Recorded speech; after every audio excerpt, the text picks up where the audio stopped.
No, you just. Monica, we live? We are recording. Thank you very much. You're welcome. Do we have anybody on, what is it called now? Team. So you do have two right now. Who we got? You have Patty and Roger. What are you doing on there? Future. You gonna do this remote from now on? Hard to. All right, I just recording. okay, here we go. All right, so let's start off with, attendance, please. Brian is here. Here. Mr. Bergeron is here. Mr. Collins is here. Mr. Duplinsky is not. Mr. Percy is here. Mr. Reese is here. Mr. Seuss is here. Mr. Stone is here. Ms. Wells is not. She told me she might be late. Okay. So right now, she's not. Correct. And you do have one guest, We have more than one well, a guest. couple guests. Several guests, even. Would you guys just call out your name so we know who you are? I'm Tom Sullivan. Okay? I'm Cindy Neely. Nick LaValle. Amy Thurber. Jolena Manstone. Thank you all so much. Appreciate that. Thanks for coming. All right, can we get a motion to approve the minutes from October 16th? I'll second. Do we have any discussion about that? A little bit. What's quotes or comments? Yes, sir. Roger, step 2. My name is SOUZA, as it is up in the top line. It's with a Z. Yeah. So number 2, Yeah, also change. number 4, number 4B, and number 4G. In the motion. My name is in all of those lines. You just make it SOUZA. Like I said, if you're unsure, it's spelled correctly at the top right. Top left.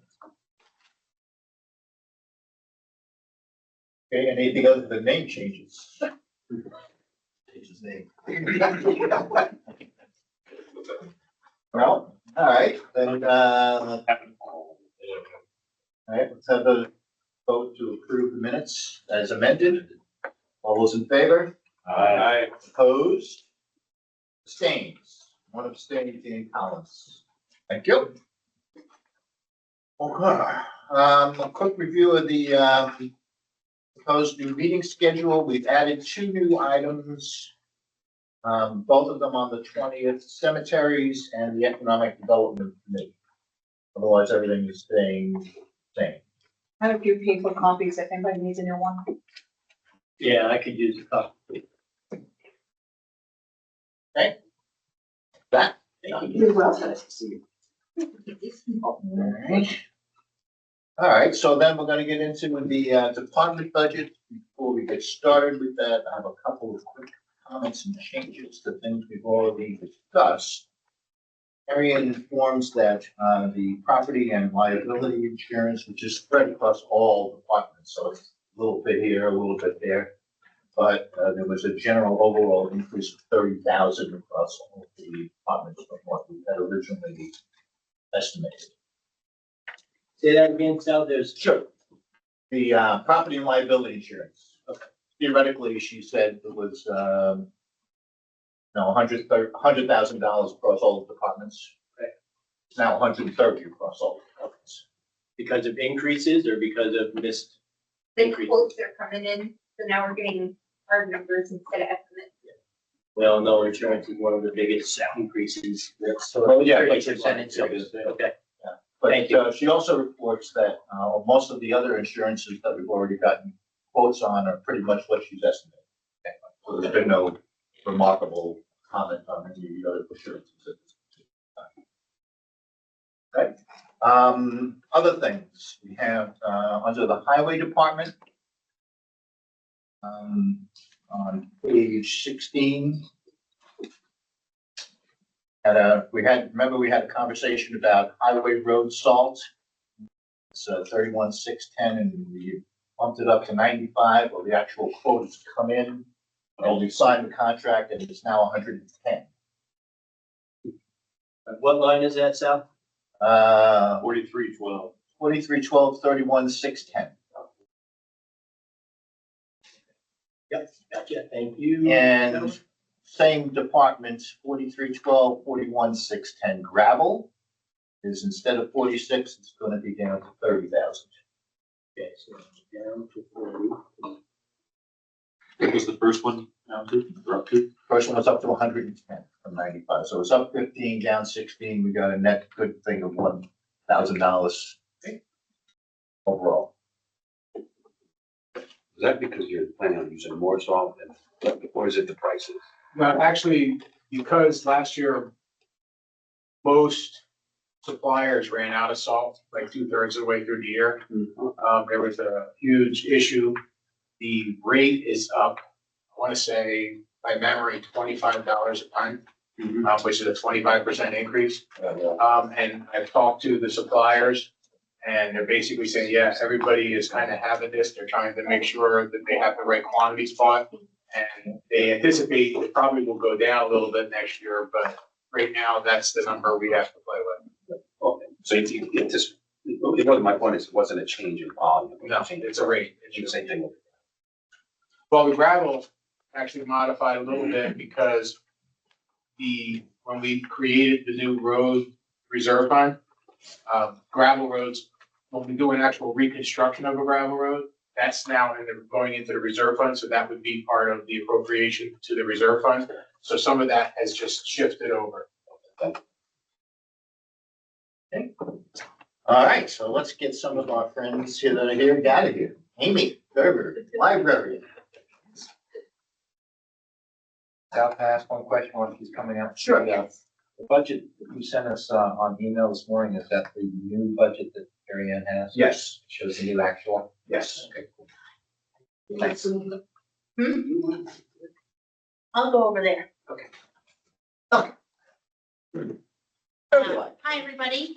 If I haven't met you, my name is Amy. I'm the librarian here in Canaan. I'm handing out, our proposed budget for this coming year and a copy of our vital statistics, which shows, what the library offers, what our size of the library's collection, how many things we circulate, programs, the fun stuff. And I don't know if the numbers that you're seeing on the board are what I'm passing out. I don't. No. If anybody's interested, the library starts on page 21.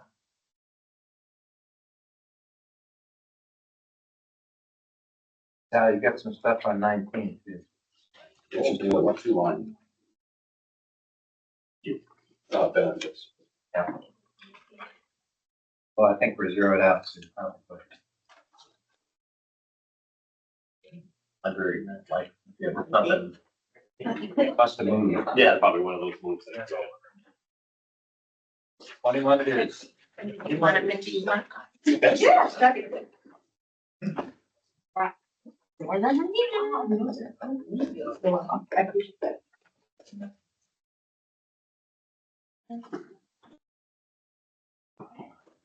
and Amy, so would you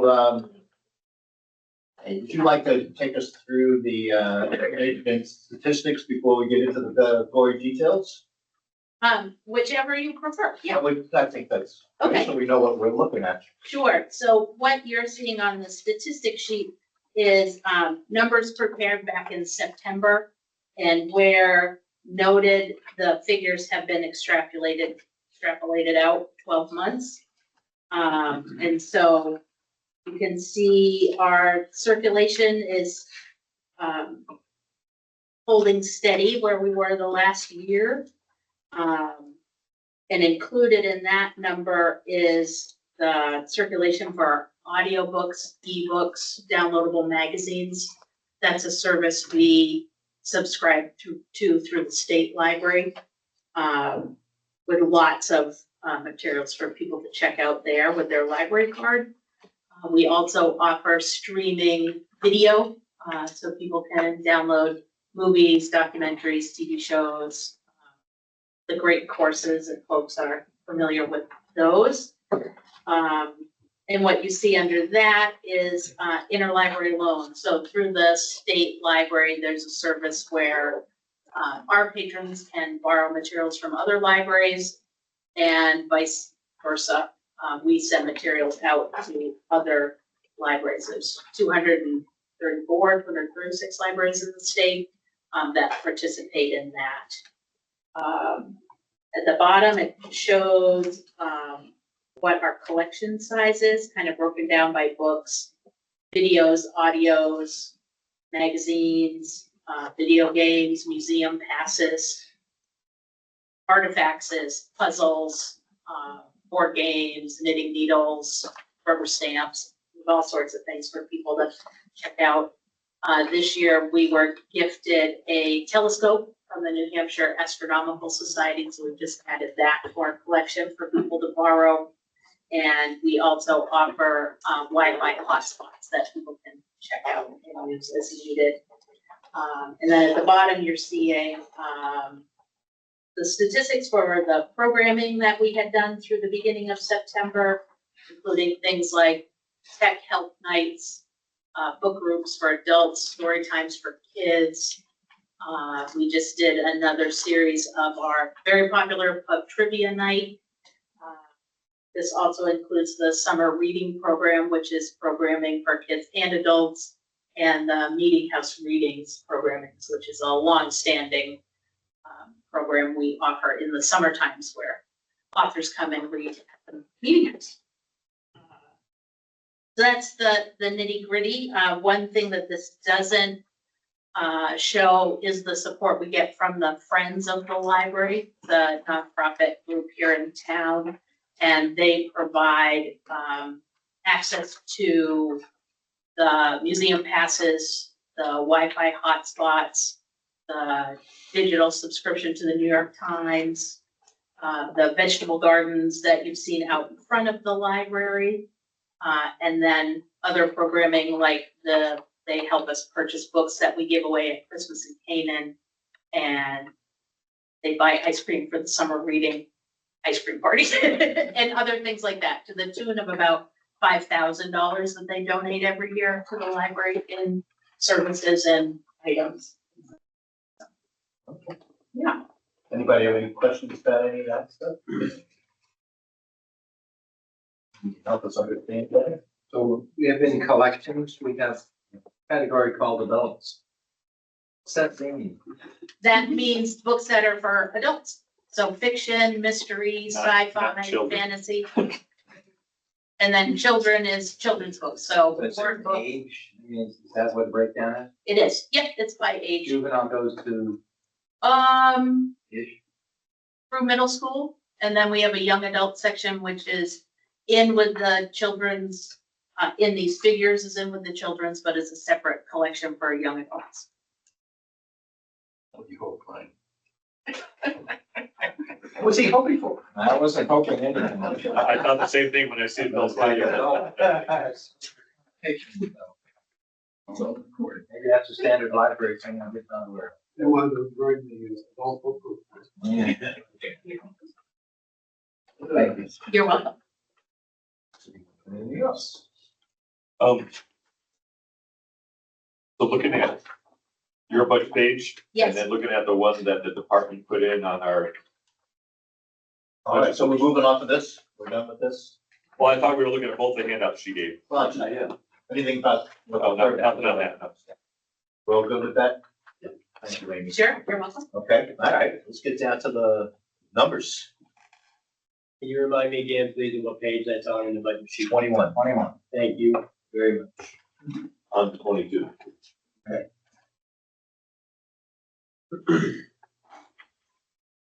Go ahead there, Bob. You have a question? You want to start us off? Go ahead.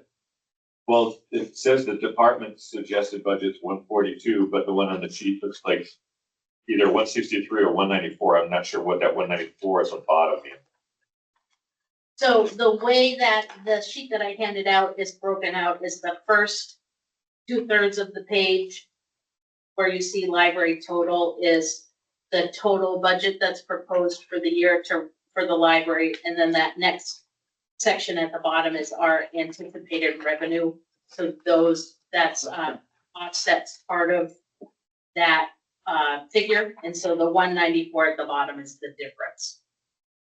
I think, Bob, to your question, which you were asking is, Mary Ann can put together the first 5 or 6 items on that page.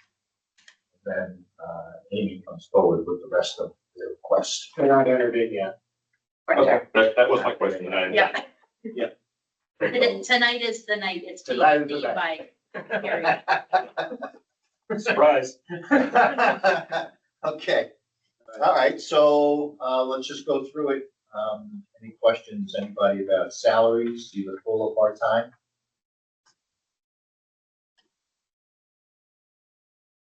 Sure. Maybe Amy, you want to just tell us how many full-timers and how many part-timers we have? There's 1 full-time, and there are 4 part-time and 1 substitute.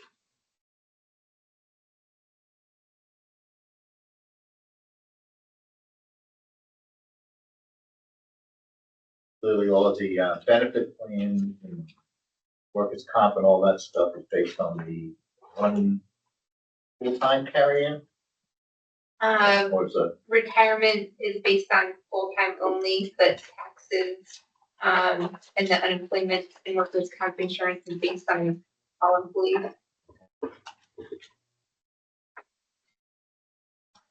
And is the, are those in a different place because they're not on the sheet? Or are they up here on the sheet or they're just? You should be looking at what Amy passed out. Don't look at the budget for the At all, library. okay. I was looking at the differences in the numbers, which scared me a little bit. That's why I'm trying to see what's different.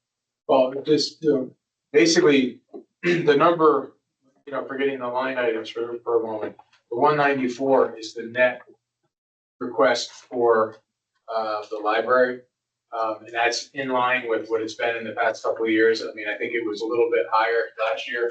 Yeah, tiny bit, And yeah. and the net is slightly down from where it has been in the past. Yeah. I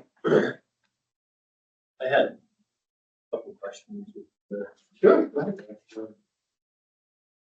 Yeah.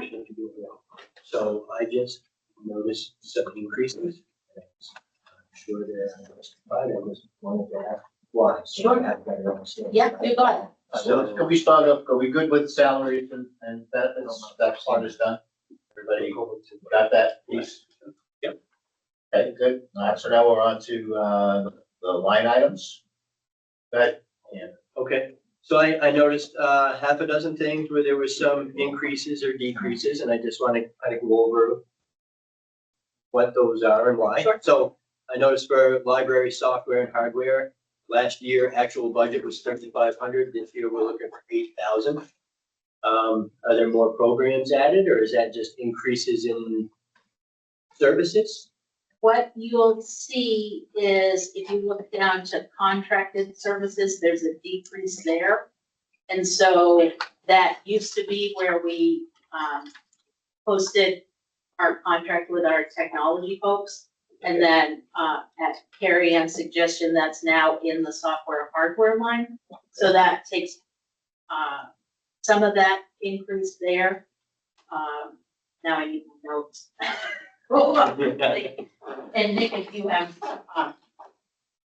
any, No, I think that was, the crux of it really is the recoding of the sport between bridges, but moved from one line to another as indicated. So we were trying to readjust and we used the projected 2025 as 7,850 as kind of a guideline. We said 8,000 as round number. Understood. So really there's a $2,500 discrepancy if you take this number and add it there. So you're suggesting that there's gonna be $2,500 possibly more. 2120. And then, so that does answer, because I had, like I said, I noticed some things that were needing less money, so that was one of them, the contracted services. So that answers 2 questions for me, Renee. And then I noticed phone and internet went from 1,000 to 5,000. And so the library used to be bundled with the town for phone and internet, and now that is separated out. So that covers our, cost for our internet and our portion of the cost for the phones. Okay. For the town. So then, that would then, your number went down? Phones and internet? No, the town upgraded to fiber and the library chose to stay with Comcast. So that's their separate service. Separate service altogether. Okay, Yeah, 1,000 was based on our projected 4,800 for. The equal about the amount we're projecting to spend this year. okay. So one of the things that I'm not able to see here is those projected amounts. I only see the actual. So Yeah. that helps, right? So that number is based off what your projected was, but the actual was only $1,000. So is there gonna be a $4,000 increase in that this year? Realistically? Because if we projected how much, like 4,800 you said last year, and we spent 1,000, It's not apples to oranges. We got 48 hours to spend one. This was from mid-September. okay, That's the projected cost. This year. okay. And this year so far, we spent 1,000, This year so far, we have spent. 3440. and I'm not opposed to it, I just wanted to kind of, you know, what I mean, do my due diligence here, yeah. So you're on track to be closer towards that 4,800 mark than that 1,000 by far, Yes, right? Okay, yes. understood, yeah. Along that same line, why did you guys decide to not go with town? Stay with Comcast?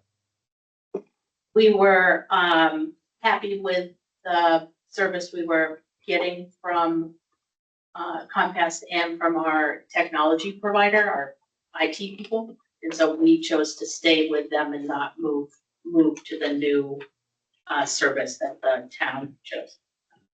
And does that decision, does anybody in this room understand if that decision has what sort of impact that has on the overall? Does that make things more costly, about the same, less costly?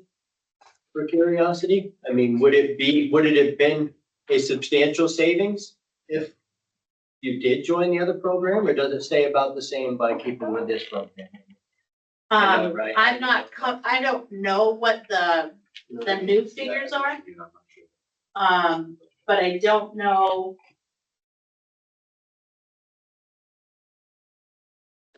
And again, That's my point. right, and I'm not opposed to any of this, I don't want it to seem like I am, but I think it's what we're here for, is to ask these questions, right? Typically, when you go on to the bigger group, Yes, yeah. you have a Right. better possibility of Sometimes, better rates. in a past world, but right, so, It was, if I remember correctly, and I don't have this figure with me, so I can get it to the group after. That when we speak specifically about our technology provider, that cost was less than the cost that the town has with the Lakes Region computer. We paid for a one time, I think 2,400 is what our contract is with them, and I think what we were seeing in our budget, I don't know if you can see I know if I can look at it, computer, I can see my individual invoices. But I think the cost with that new provider, not for internet, but for the technology assistance, was more expensive. okay, so kind of the, having a tech support would be more costly, so it's almost kind of doing an evening out. And it is a different, like, when the decision was made, the library understood that we're not talking oranges and oranges. What we have chosen to have moving forward is not the same sophisticated system and service that the Lakes Region computer has, but we were happy with who we were working with and the service they provided, so chose to stay. And sometimes there's a value to that. I Yeah. get it. Along those lines, you're operating your own website too. Correct. That's part of that deal. No, the library just operates its own website. We have, since we've started, since we started having a website, we've done our own website. I understand that. Yeah, yeah. So the merger wasn't anything that was gonna benefit anybody. Not in the way we were looking at it, no. Did you do an analysis on that? We don't pay for our website. We use a WordPress and I build it myself. And so the cost isn't there. So the time that you're paid for that time, That's correct. Yep. It's part of my job description. Yep. and it's one person, Dan, it's you, and you're alone. I'm the only full-time person. Do you mean working on the website? Mhm. Yes, correct. So you're a single point of failure. Sure. Or single point of success. You're always a success if you're there. Theoretically. Yeah. Yeah. Okay, thank you. So I did have a couple more. The library special programs went from 2,200 to 4,500. Yes, that's correct. And I think that also shows with what Nick was sharing with you before, that that's a more consistent figure with what With what has been was used. Yeah. there's a few line items left to add, the books line went from 20,000 to 27,000 this year. I think on the books line, it's been 22,000 since 2021, and every year, it's been under budget. So we've been negative on that one. So we're trying to do a little bit better, trying to dial it in a little bit better so we get closer to the actual number. And from what we had, special programs were on track this year, we're just over 4,000. I'm trying to dial those in a bit more. Yeah, absolutely. Wait, so that is actually, that's a common sense quote. Narrowing those numbers down. So Yeah. perfect. Thank you. And then. Before you leave that one, Dan. Yeah. So where does 4,500 come from? Yeah. I don't like when I hear people say, so we just give it a nice round number. I don't care for that very much. I don't know what you actually think it's gonna be. That's fair. Yeah, our projected for 2025 is just over $4,000. With extra costs, a lot, everything in inflation, we just rounded, I didn't round it up because it's a rounded number, but we don't know the extra costs on certain things for the program. So just adds a little bit of a buffer there to account for that potential. I hope you appreciate what I'm saying. If everybody in this whole budget rounds up, we're asking an awful lot more money from the residents. Oh, yeah. No, I understand. And special programs includes all of those programs I was talking about before. So that's where The adult videos.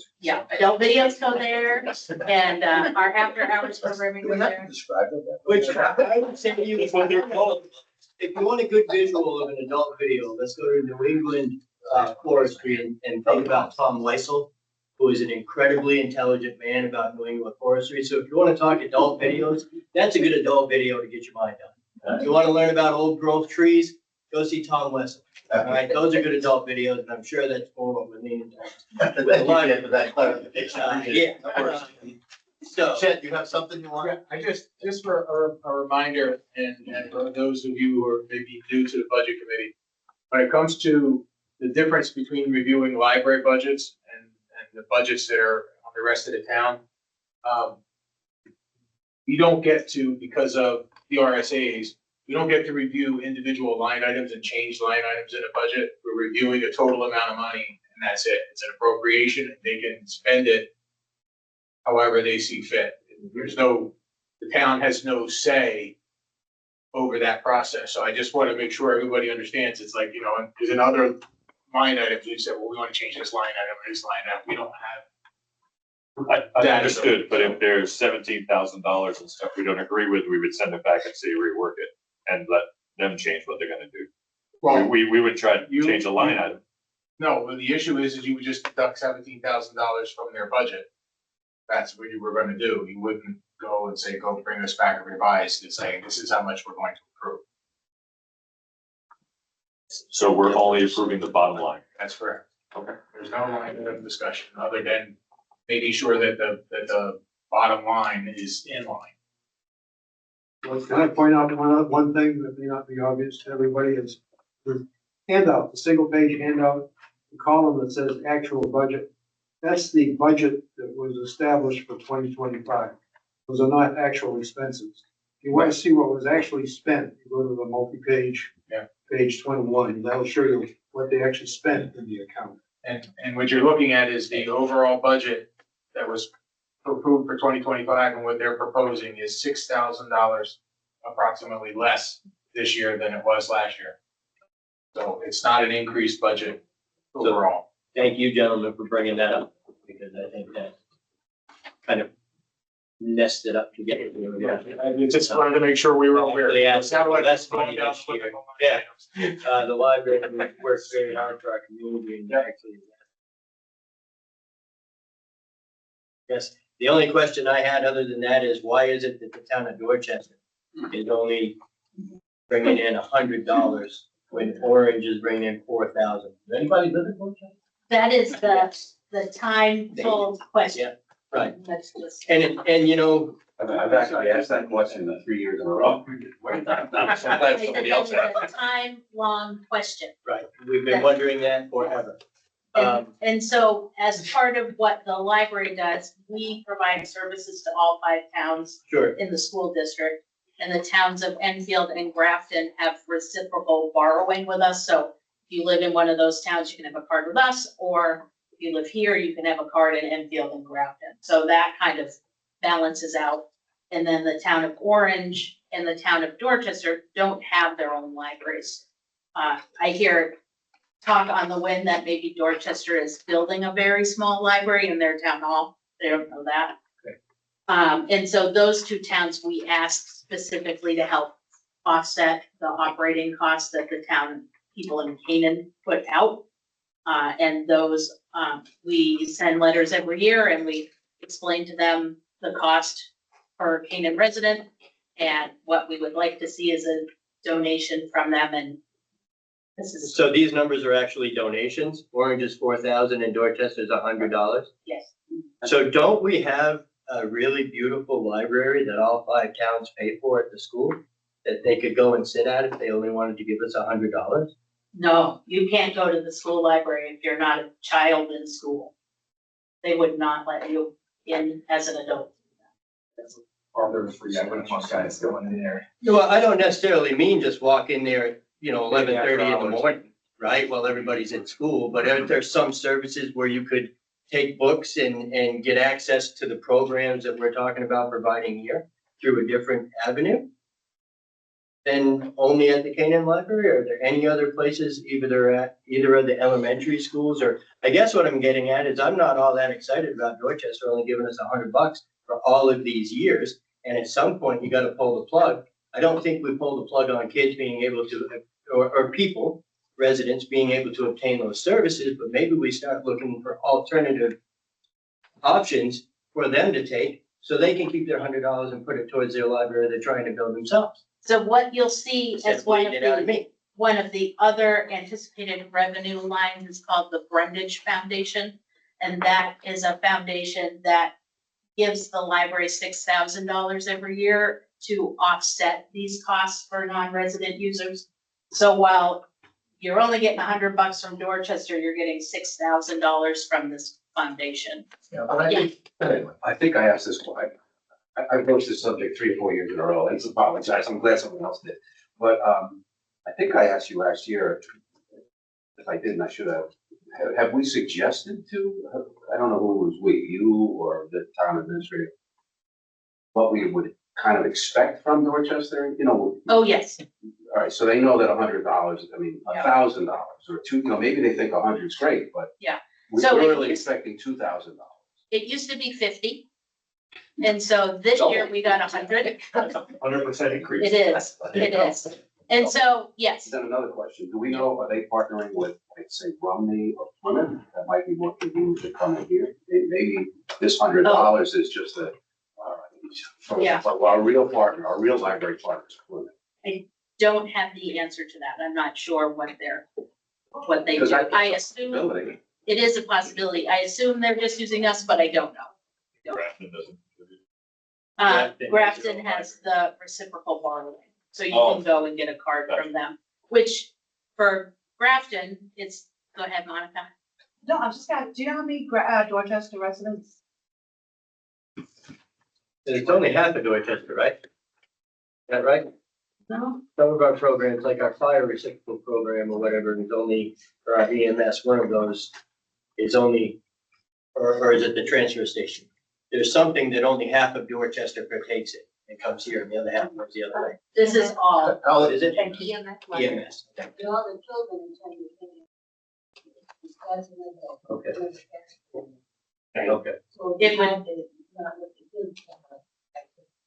Yeah, yeah, I agree, but there's gotta be, well, I don't know how many people live in Dorchester.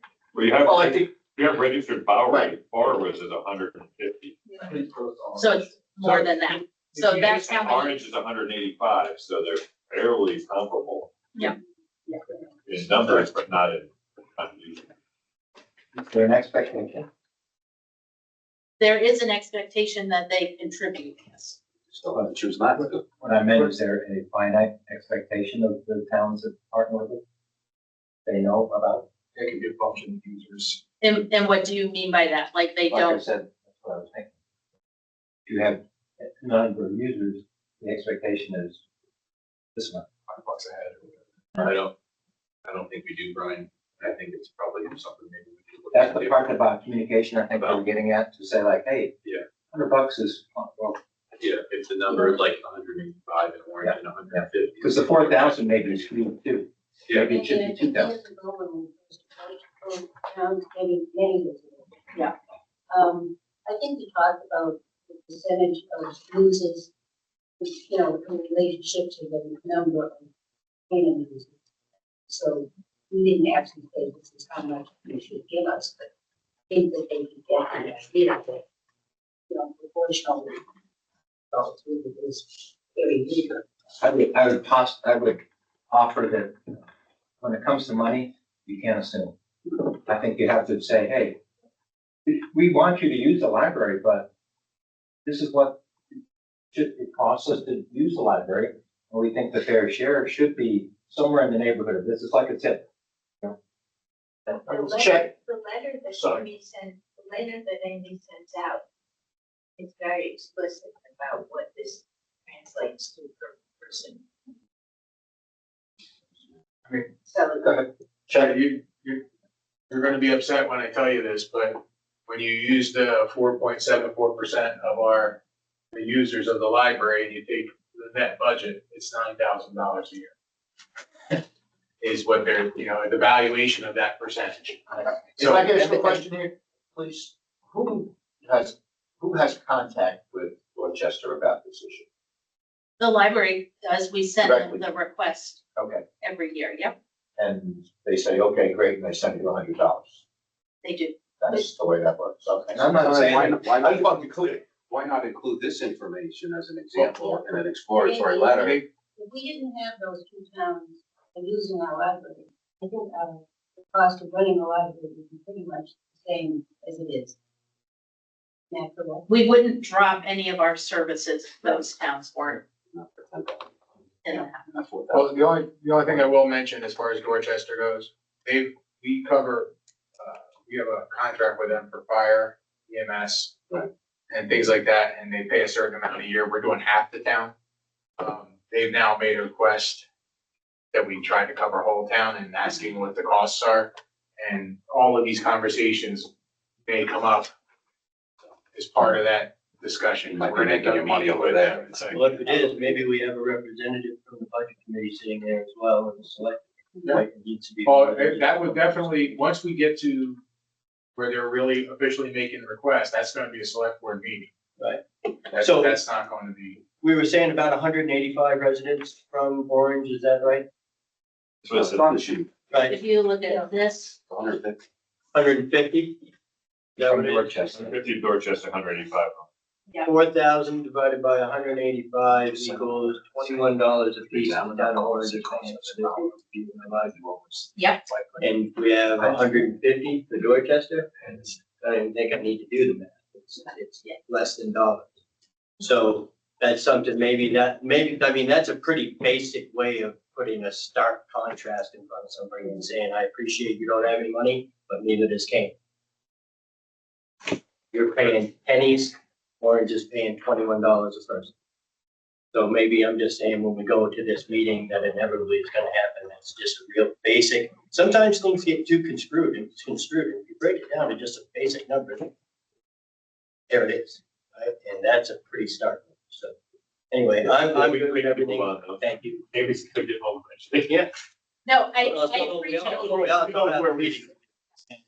Maybe a long one, because I got some stuff in other business. So All right. you might want to. So I tend to agree, that, I think we made the points that we need to make here. We can continue to figure out better ways to ask and see if they can donate for additional dollars would be great. Yep. All in all, I'm very appreciative of you folks' effort Yeah. at the library, and thank you. Right. So any other questions on any of the other items, the revenues, or any of this other kind of stuff? I actually have a question. Yes, sir. Library side. So on the property and liability insurance, and I heard it come up in the intro here that it went up from the pound, 1,000 to 130,000. It's a line item in our budget that we were given, but I left it as to be discussed at the meeting tonight because we didn't have a proposed number for that line item. We didn't know what to put in that line item for the library. So I just want to give it to you if you have a number. The library's portion of the 2026 property and liability is 3,211. We'd like to insert that, excuse me, we'd like to insert that number into our budget line for that amount. Yes. You're gonna ask for another 32,1163. 213,600. But it's only an increase of like $300 from the 2025 contribution. Gotcha, so that it went up like 10%.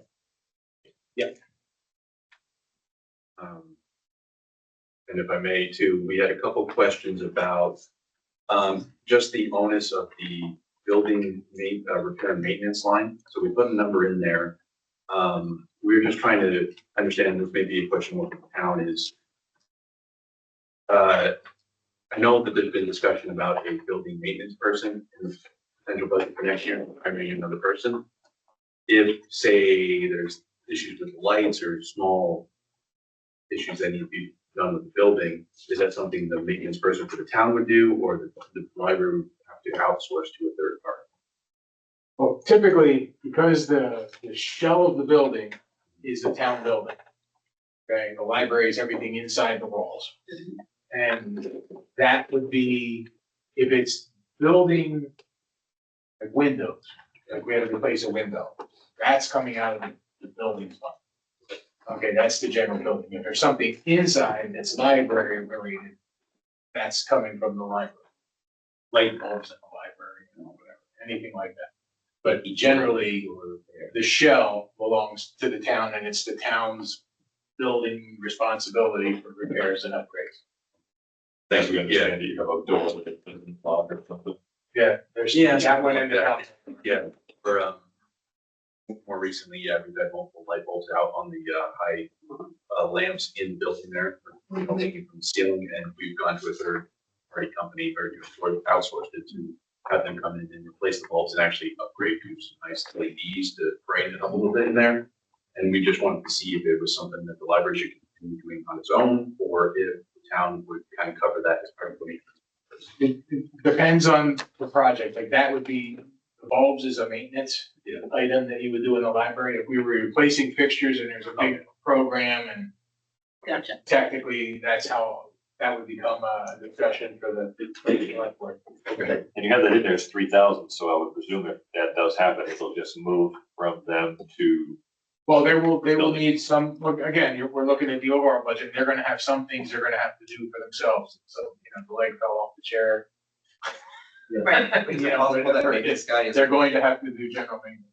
is it possible that maintenance guy isn't utilized to 100% his own salary, so we could get more, sounds weird, but get more out of him by fixing that leg in the chair? No, That is the goal, is to have to hire less contractors. yeah. Okay, but we still will, because as I was talking about how the budget works and what the town's responsibility is, we're trying to make sure that we have these things accounted for separately. They're all separately, technically separate funds.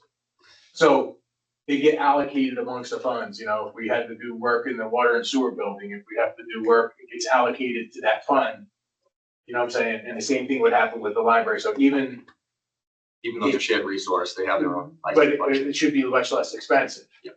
You know what I'm saying? So, and the goal is, you know, it's just trying to track things correctly because the library has its own separate fund and they have complete say over it. The town has no say. They have to pay their way for their things. And the same thing, we have the water and sewer fund. We have, transfer station, we have a bunch of different things that have to operate on their own. Cemeteries is another one.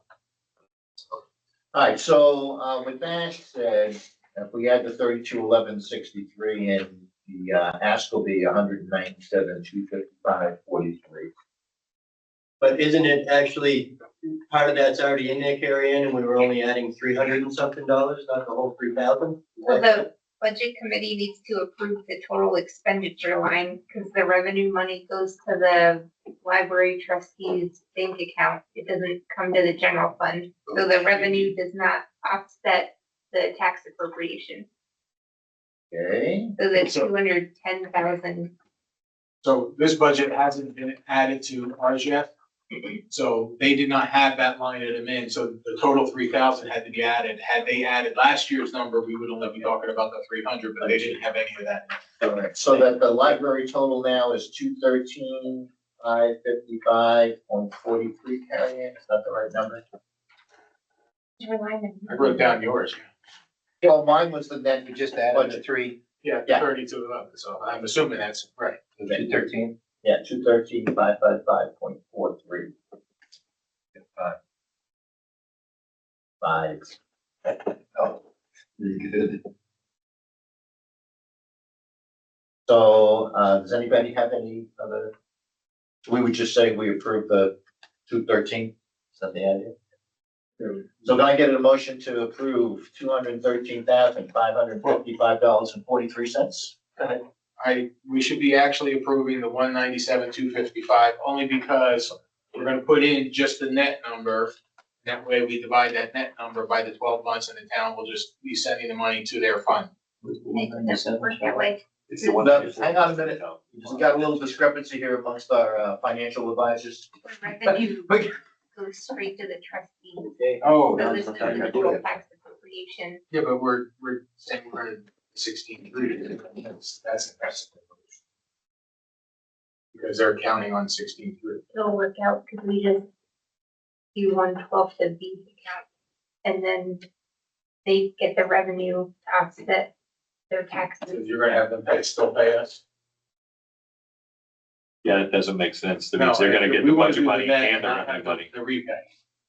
That's what we were talking about. So if we appropriate the 197,255, they're gonna get their revenue, and we don't have to mess with it, we don't have to send them a bill, we don't have to do anything. So if they're comfortable with the 16.3 as their revenue line, then we just give them the net. There's not anything on the revenue side on our side. Makes sense. All right, so you guys think that's how you want to do it? And now the question to you would become, are you comfortable with your revenue lines? I mean. I mean, I'm just trying to get the technical, how it wants to work there, that's all, I'm just trying to figure out how much we're gonna send you a check for. Right. The trustee of trust funds money is good, so other than those items, we are anticipating that amount of revenue to come. And you can get more out of Dorchester. And that's exactly right, and this year, that would be all that game. Yeah, okay. All right, so then we entertain a motion for 197,255.43. I will make that motion. Can I get a second? I will second. Any further discussion on that? You have anything else you wanna take in? You good with that?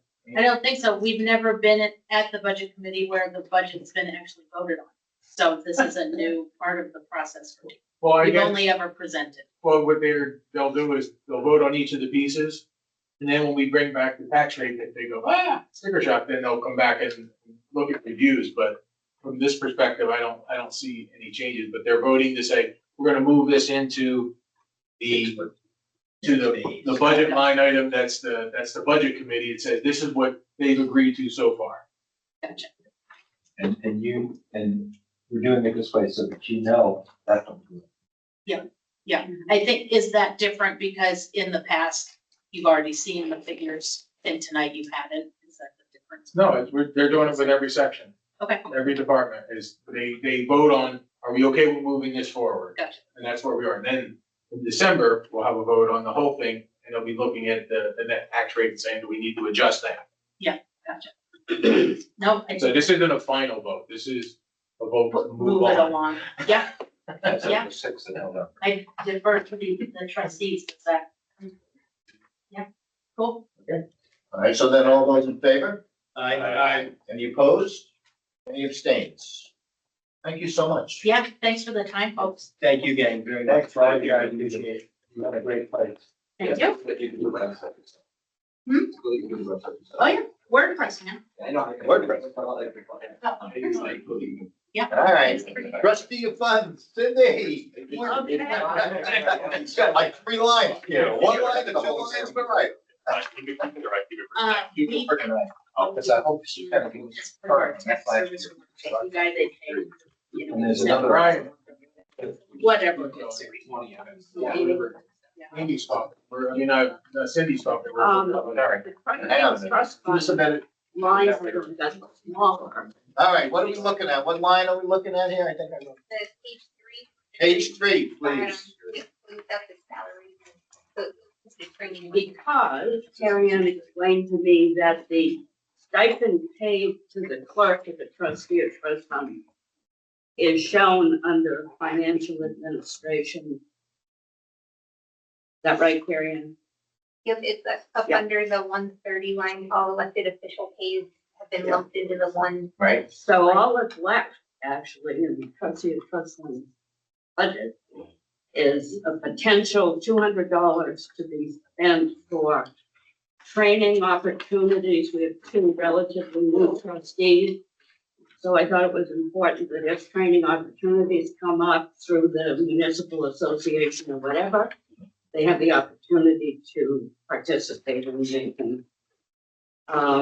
Excuse me, I'm lost. Where are we on page 3? We're on page 4.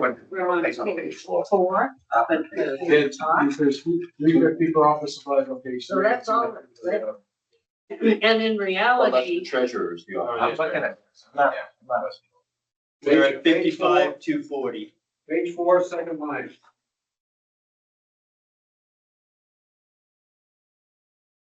Training. Yeah. TRTF is the trustee of the funds.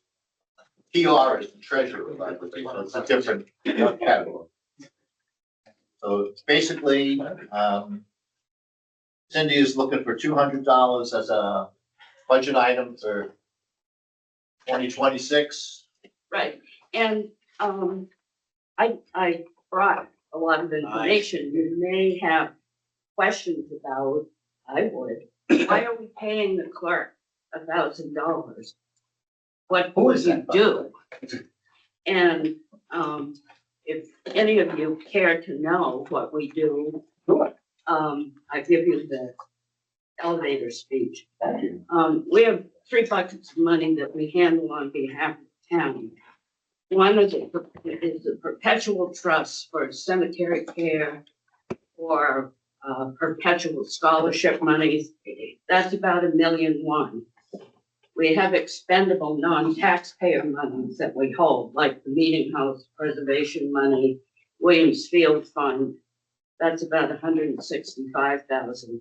And we hold the capital reserve monies for the town and for the school district. That's about $3.1 million. So it's about $4.3 million that the 3 trustees of trust funds are responsible for. We do this through our investment advisor, Bar Harbor Bank Wealth Management, which provides us with bookkeeping, investment reviews, and compliance with the state mandated reporting. So the bulk of expense that the trustees are subject to is chargeable against the income that the trust fund earns. So that's how charter trust, bank, Bar Harbor Bank is paid. So that, And they charge a very reasonable rate for all these services at 60 basis points of the market value of the assets under management. so what you're saying, there's no expense of the town then? Well, it's netted out of the income. Right. Yes, And their total fees are less than 1%. yes, they are, which is, for the services provided. Great. It's great. Yeah. And the We lock fact that that, in with the contract, but you can. well, it's, all of this subject to change, but, yeah. And it's something that the trustees review periodically to make sure that what we're paying and the service we're receiving is good. And where do the funds come from? Where do the funds come from? That are in these accounts, well, the capital reserve money comes from the town, Right. comes from the school district. Mhm. The trust fund money is cemetery fees, people who have left money for care of cemetery. Okay. And the expendable is, for example, when the meeting house was collecting funds for their donations for their renovation, we were the receptacle of those monies and held them in an investment account until they were needed. Okay, and then how does someone request some form of, give me the money to spend on something? Well, it's in writing to the trustees. We make sure that that's an authorized request.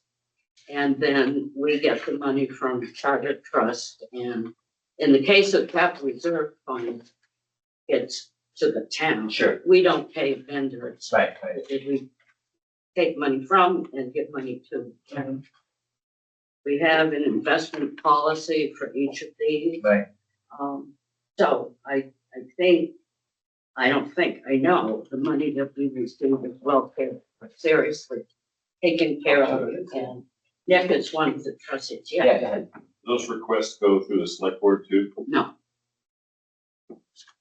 You mean request for disbursement? Yeah. No. So you are looking at now the annual trust fund reports. Last one I see that we are sharing online is from 2021. What report is it? Says the annual trustee report. Is that MS9? I I don't don't, know. It's the one that's representing Which webpage you the want? annual trustee reports. For the trustees of the trust fund, trustee of the trust funds. Are we not talking about that? Yes, we are. Okay. But you're looking at an unupdated website. Where's the website seems to be updated? I'm just looking at the latest one that's represented on the website. I have no idea what we're doing. The top or the bottom. So what is this current report? This 2024? Yeah. Where can we find it? The report of the investments that we have, is that what you mean? In the annual report the town publishes, the thing you get every March. Yeah. That's it? That's where it is. So do we need this redundancy? No. The website should be kept up to date. But, we'll put Amy on it right away. She can divide everyone. Do we know what the returns are? Quickly on the average. Yeah, that's what I was looking I'm at. just curious. Because you run your own game, Do right? you know what the returns were? Yes, we have Monica's smiling. an She'll investment update. review. I'll do it if I have the You info. wanna go- I can't magically make it appear. All I'm saying is there's a disconnect. Talk to the The site that represents you is showing 2021, it's the most current report. I have no idea who puts that together. I don't care about that. I just care about how the report flows to the town so the town can support you. So we can support you. It's in the annual report. Okay, then we don't need this one, in my opinion. If you have it in the report, then that's where you go. Well, You it's don't not have like two it just, places, because it's a chance for it to be like it is, 5 years behind. Here's the 2024, it isn't just. so I can. The Canaan.gov Our website, town website? Yes. Okay. town website, all I do is town. I can't put trustee. any On the updates if I don't have the information Right. updated. That's all I'm getting at, Okay. because that's where we get the numbers to break down that we're talking about. And it is in the annual report, I guess that, page 40. I'm not, they're saying it's not. Yeah. But if I'm gonna carry that around with me, then I need to know to do that. Well, that's online too. I agree. I just get one up. I know it's online, and it's a best state. And I think, you know, We just have confusing information on our town to represent you, and that's not fair to you. Right. And it's not fair to the rest of us. Right. So all we have to do is say, here's current, or get rid of it. And we all know it's in the town report, because we can link that right to the town report. and if we don't have the manpower to update the web services, She does. yeah, Well- she does an awful lot of stuff, I right? get that, but that's what she's paid for. She and I work together on this, I know. Yeah, I understand that. So, all right then, so I bounce the question back at you. Why is it still at 2021? You're asking that question and you're the guy who takes care of it. All right, okay, time out, time, I'm out. No, I didn't think that Dan, much. please, Okay. thank you, fair enough, okay. Yep. Okay, we can take that offline sometime, other time, have that conversation. Understood.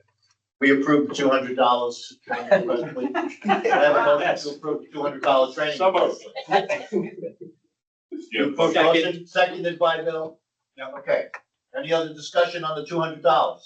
Yep. Going once, going twice, so, okay, so all those in favor? Aye. Any opposed? Thank you very much. Well, I have a question. What did you say, well, why are we paying a clerk $1,000? What was that? For her. That's That's what what we're she- running around here, to make sure She that was- money gets in and out of the account. She was wondering if any of us might be wondering why we're Talking to paying members somebody of the 1,000. public about. No, because I didn't see anywhere that, that's what I was trying to figure out. Well, it used to be separately shown, but Carrie Ann under the, explained that it's gone. Oh, it's like officials. Okay, good. Thank you, Cindy. Just one point of clarification for Bob. Basically, when the money is appropriated to the reserve funds, and the select board has the authority to expend, they make the motion to approve a purchase. And then that purchase and the motion goes to the trustees and they refund the town. They're not involved with the actual transaction, they just follow that. That's what we need to do for. I thought I heard that happening in the meeting. That helps. Take care of everything. All right, can we now move on to welfare? Please. Monica, what page are we on? I am technically burnt out, I don't know here.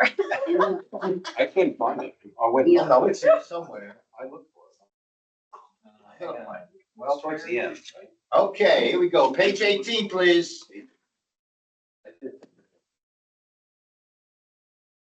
One else out. 4441.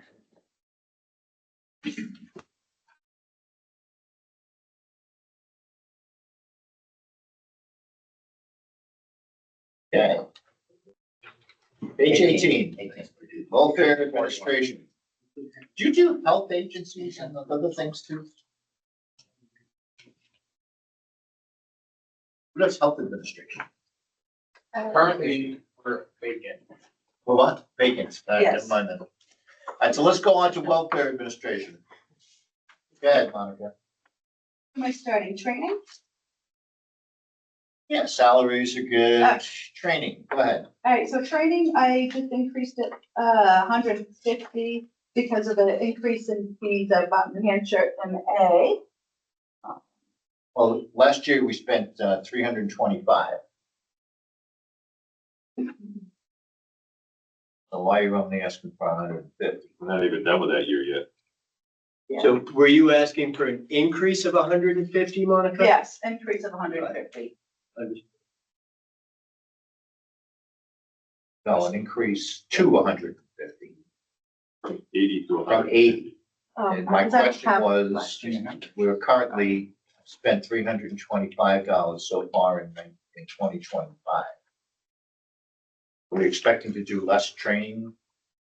No, it's about the same. So then should you not be asking for at least $325? Yeah. Sorry, I don't have the. It's okay. No, that's why we're here. We're all working together on this. Yeah. Absolutely. That's it. What's going on?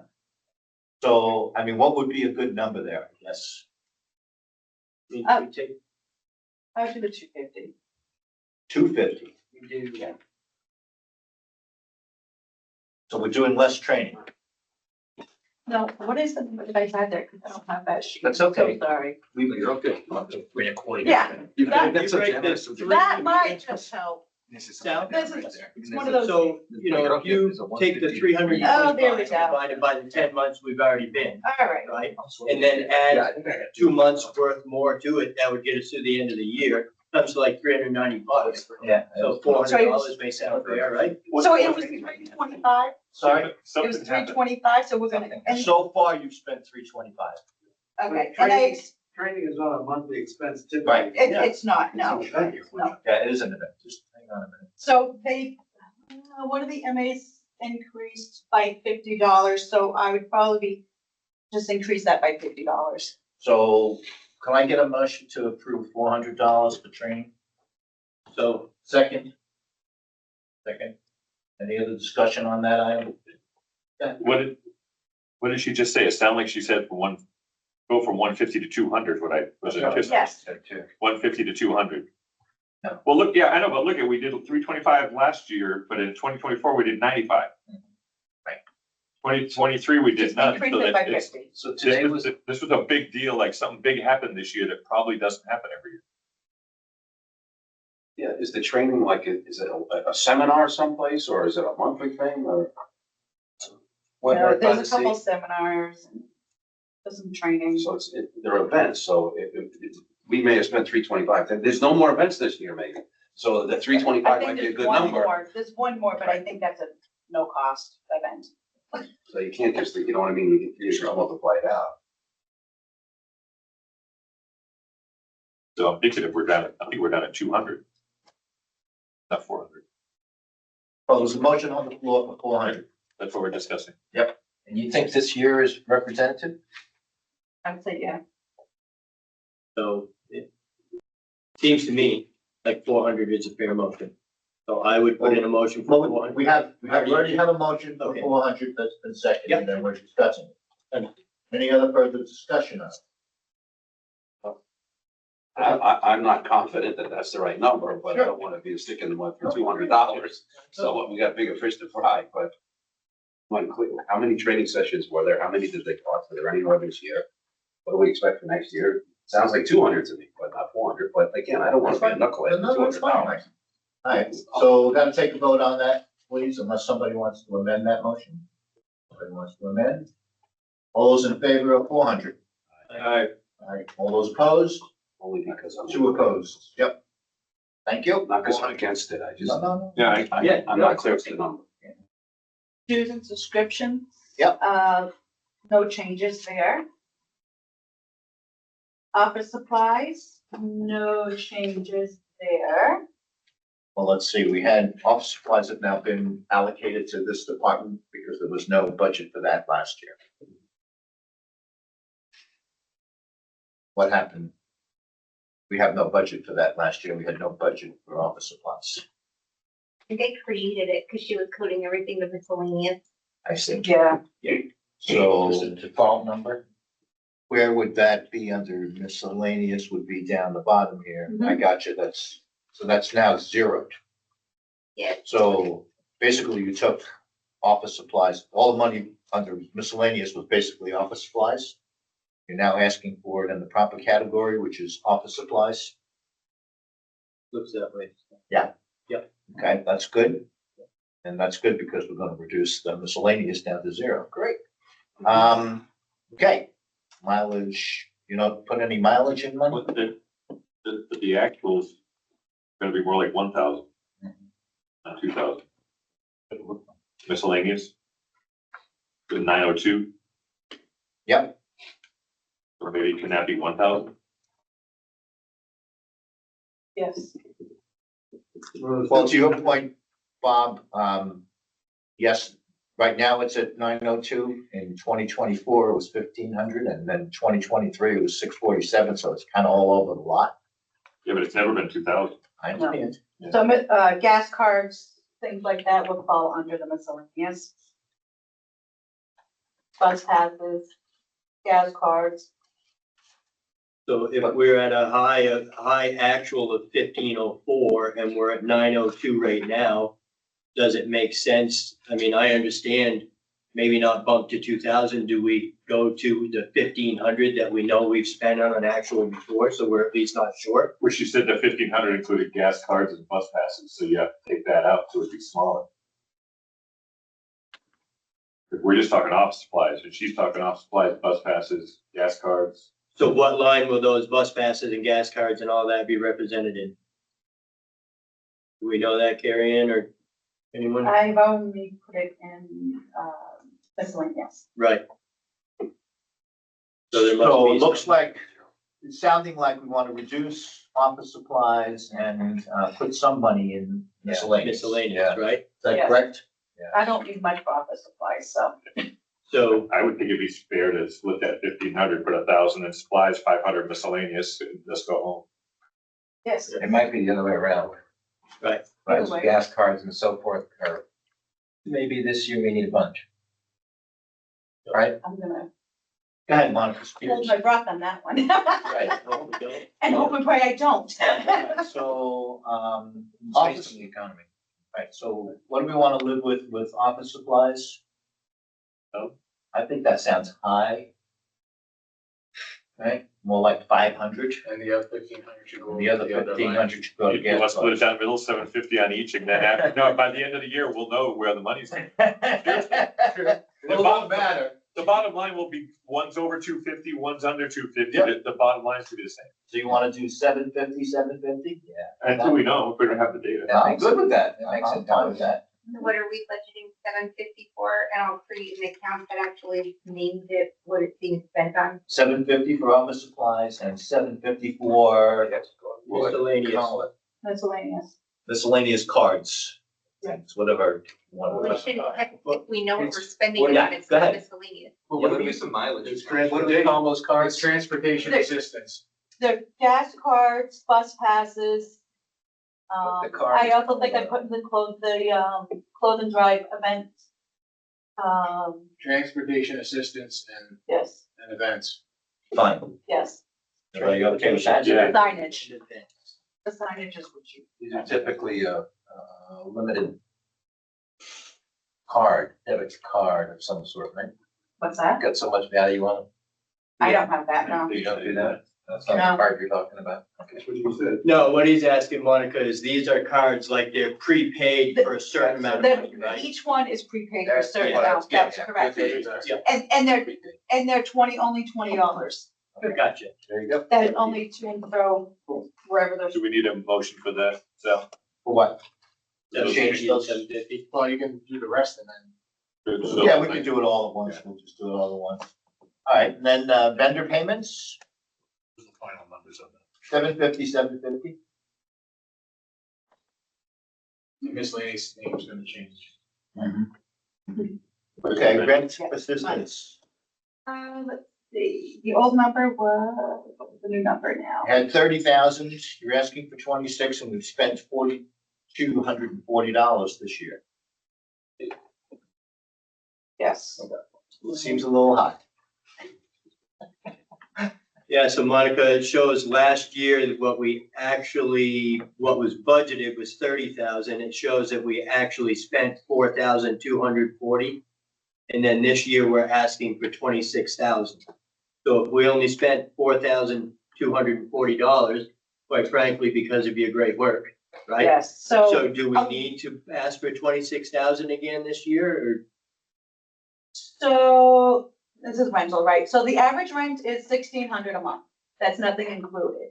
Mhm. The highest is 21 a month. So if I only budget 26, and that only supports 15 individuals at the lowest monthly, But how come you didn't spend that kind of money this year? because I had lots of good friends. No, I used a lot of different resources that were given to me. Will you be able to do that next year?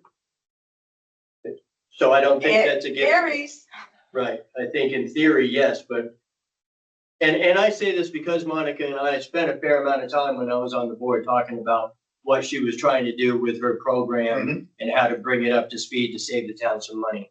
So if, I think what I have found is, you gotta have that buffer there, because what Monica has done is a really good job on reaching out to other towns and resources in other communities. But with everything getting tighter and tighter, those resources may not be there It's this time making of me year. very And nervous. if we don't have it budgeted, people are literally out in the cold. I would like to say that I could do it again, but I can't count on that. I can't count on that. No. Right. That's the problem. So Right, yeah. even with 26, that only gives me 15 individuals to pay the rent, if their rent is only at The lowest 1,600. amount, right. So that's a bare bones. That's, Monica, tell us more about where these additional resources are coming from. Are they other towns and Tri-County Cap individuals? helps. I'm sorry? Tri-County Cap. Okay. Depends on the situation. So if it's a DV victim, I can have Wise help. It just depends. Depends on what's happening. She's reaching out to other nonprofits, and they're picking up the tab. Yeah, so I will reach out to Catholic Charities, the Listen Center. But again, they will only help every 5 years. And one of the other things that I know that has been put in place over the last few years through Monica is, a lot of what she has learned has actually been through research and reaching out to people herself, not taking specific training. So she has taken it upon herself on her own time to touch base with other resources and people who do her job in the Upper Valley and gone to other towns and been trained and taken some input from them on how they outsource all of their things. And now it's the other way around. Now towns want me to train them. Nice, yeah. And one of them is Lebanon. Awesome. That's a revenue for the town then? Could be. Since you say 25,000, which is awesome, what do we do with that 25,000? Do we carry it forward to the next year, or do we? No. Just From one year to the next. Any general fund budget items end at the end of the year. and it goes back. Well, it basically either stays with undesignated fund balance, or if we are able to get to a full undesignated fund balance where we need to be, then it can be used the next year to offset taxes. It's also used to move, That's to what move we- up, Thank you. yeah, it's also used to move up, purchases of things sometimes. Right. When we have excess That's dollars happening. laying around, we went out and bought a tire machine. You know, we have You a know, lot of because emergency we have some additional dollars Equipment. laying efficiencies, right? Okay, well, that's really helpful. Thank around. you. So I think, I just don't know what anything is gonna come to at this point, with everybody starting to penny pinch even more, so I don't wanna, well, I think I that can't generally say. runs, we hear you, Monica. I think that the general point is that I it don't. looks like that's gonna be an across the board problem for both that, for things like food assistance, fuel, Yes. utilities, medical. Yeah. You know, those are all, I can say that, the cremations, that will stay the same too. That one is, what they charge us is nothing compared to another individual. and you're adding shelter fees this year. Yeah, so we were going to, so Lebanon, let me see if I have my notes for this one. So the average hotel is $126 a night. That's usually at like Quality Inn. Super 8 is like $98, but they're full. I can't send anybody in there. The winter shelter that I worked on with Lebanon, that has opened a couple of years ago. The average cost to run that shelter per person is $120. Lebanon will only charge me $50 per person per night, which is a huge savings to the town, considering I could be paying $126 one night for an individual in any case. Last year, Lebanon Shelter provided 82 beds for 3 guests last year, and that was 127 nights. So Lebanon was asking for some funding to cover those costs, at $50 per person.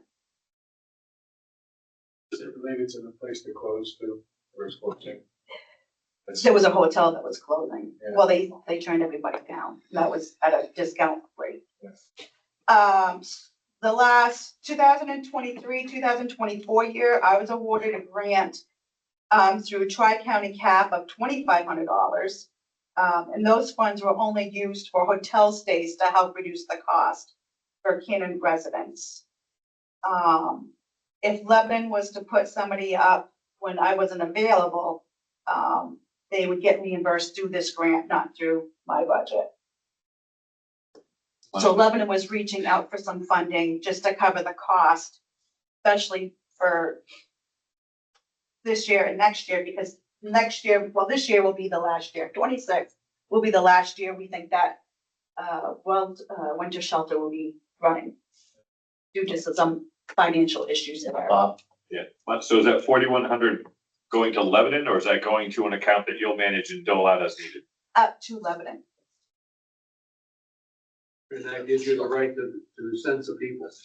Yes, Yeah, so we're prepaying for $4,100 worth of, And do you also have to pay per person when they go in there $50? no, they will cover it. so just a quick aside. When Monica stepped up to this position, we realized, so the way it was working is we literally would get a phone call from a hotel and they would ask us if they wanted us, if we wanted them to run the same credit card number that they had on file, Yes. because we were sending so many people that we actually, previous administration gave the credit card numbers to the hotel, so it would just be easier. Yeah, and then So- when I started calling, Something along the way. they turned us down because there was some issues going on, I guess, so. Right. Some damages. Yep. They weren't getting paid. So I only have a limited selection of hotels that will take anybody. Yep. So Okay, the so- homeless shelter is, of course, as everybody knows, there is a waiting line out there.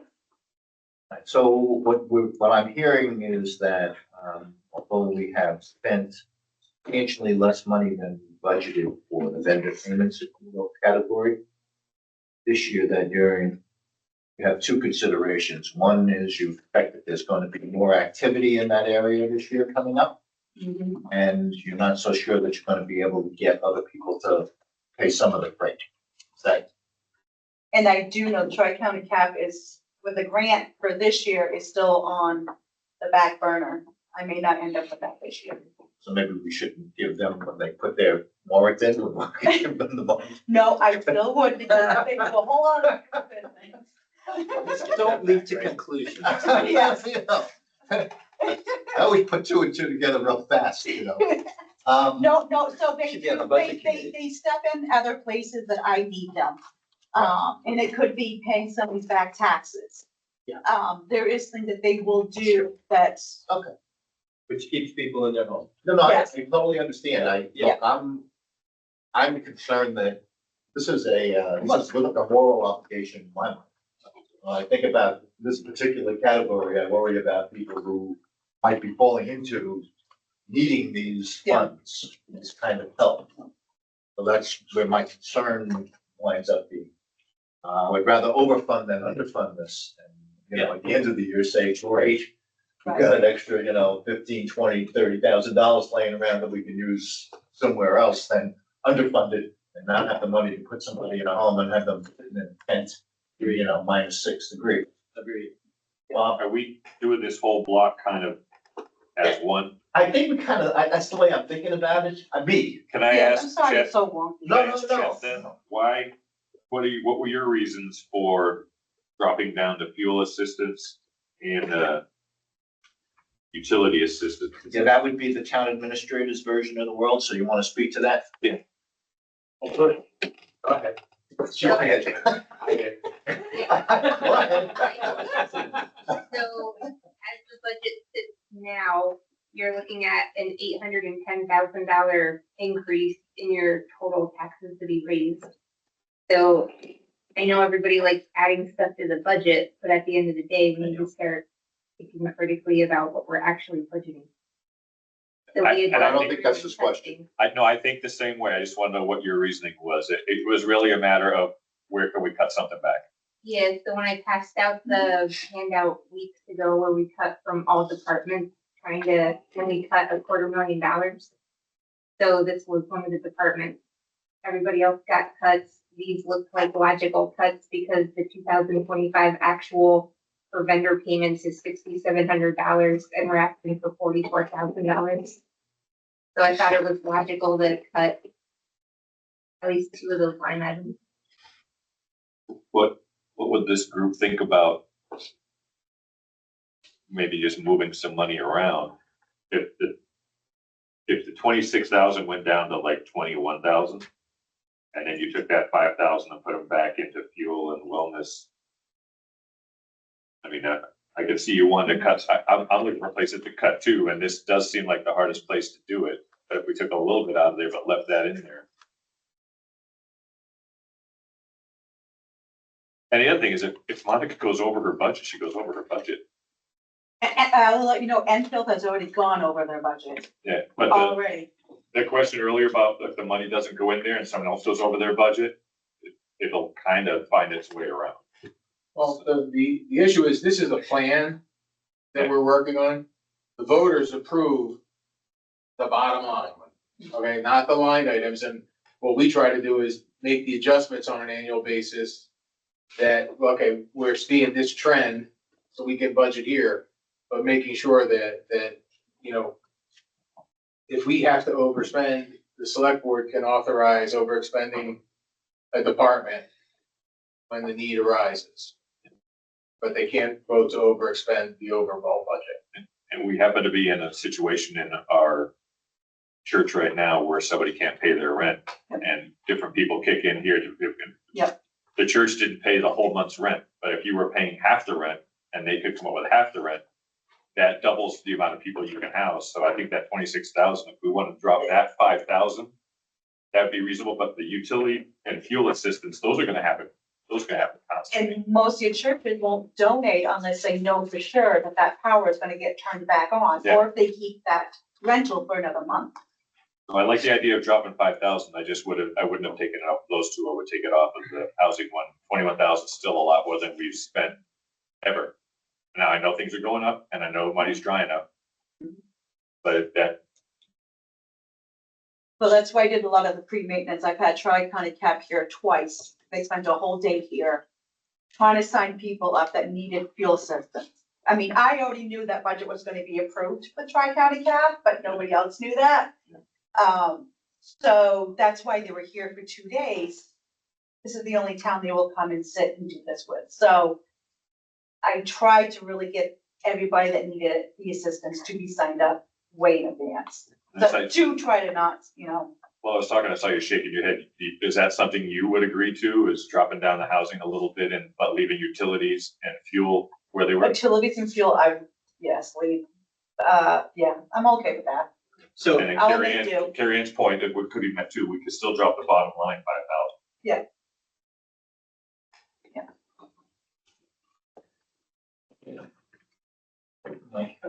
Just, it really doesn't have any bearing on the money, but you said something about, there was damage and then they wouldn't rent to you, they wouldn't let you. Is that for an individual or just somebody coming from Canaan in general because someone knucklehead?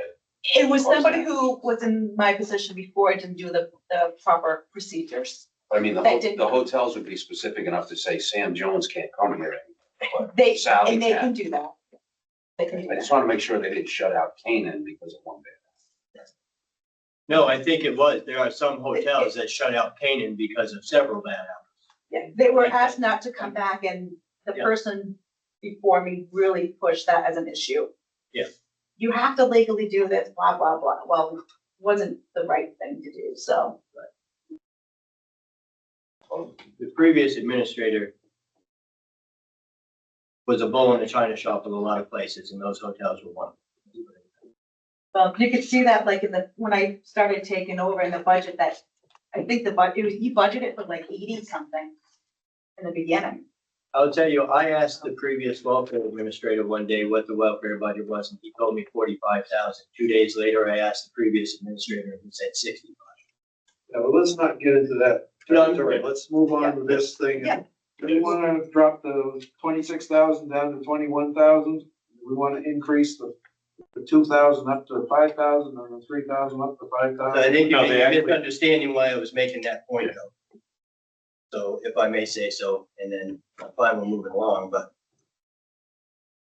All right, so can we get a motion to, reduce the 26,000 to 21,000 and to increase the fuel assistance to 5,000, the utilities to 5,000? We wouldn't be increasing them. They already are that. That was what the town administrator's line said. That's all. And so we would say, rather than do that, take it off the 26, and then the 39 at the bottom of their line is still be the 39. So if you take the department request, you just drop. the Oh, I see 26 what to you want to say. 21. Okay, got it. So the motion wants to be just simply to reduce the department's request 21,000? Yeah. And leave the other two at 5. And the bottom line will still end up 39 too, and I'll make that motion. Can I have a second on that? Second. Okay, all those in favor? Aye. Aye. All those opposed? Any abstains? One abstention, Mike. Thank you very much. Thank you, Monica. Yes, you're welcome. Appreciate it. Okay, budget committee. We don't even have a budget committee request from us. But I do have something that I want to discuss about that. And that jumps to the issue that we had touched on, but had not really discussed much about, which is, are we planning on doing some form of communication education around the budget and to the voters? And if we are, we need money to produce something that goes out to the mail. Yeah.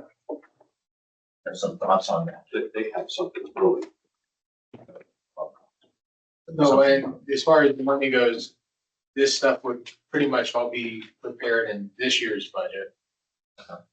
And so therefore, I mean, we have our advertising and print budgets and things for that issue. I don't think it's a money issue per se.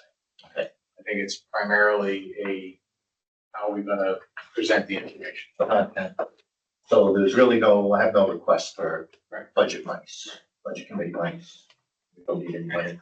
Have a motion and no request. Second that. All those in favor? John? We gotta pay for our minute taker. Where's he buried? He's in another account? He's got his own line item. Oh, it's really big, you hide it in the back. $50. All right. Okay. We're okay then, right? Are we actually on here somewhere with a bunch of zeros, or we're not even We're on? in something.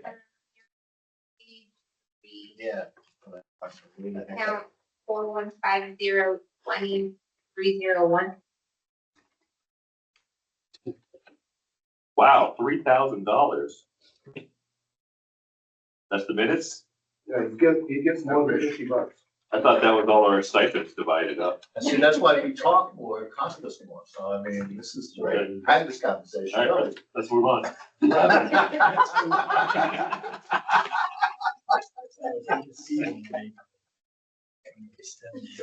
All right.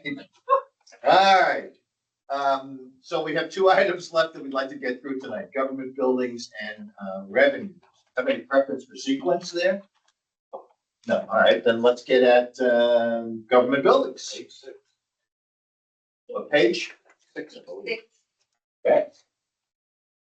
We have at the beach, we have a restroom that is in sad shape that needs a paint job. Dan gives us an instantaneous quote here if you want to paint it, but we really ought to have that in the budget next year. I can do an instantaneous one, but you're not gonna like. Yeah. All right, so let's go. You guys, who's gonna take us through government buildings? That you, Chad? Yeah, so take us through the basic budget. Yeah. You going through the line.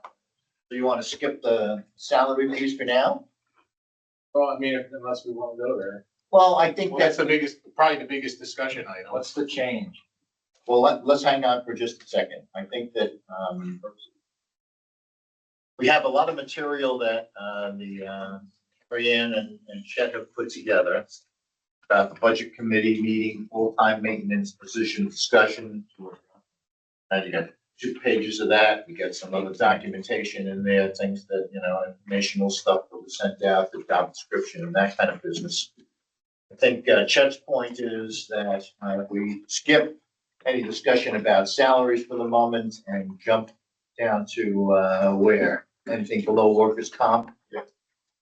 Right, we go through those and then we can start in the conversation about the business.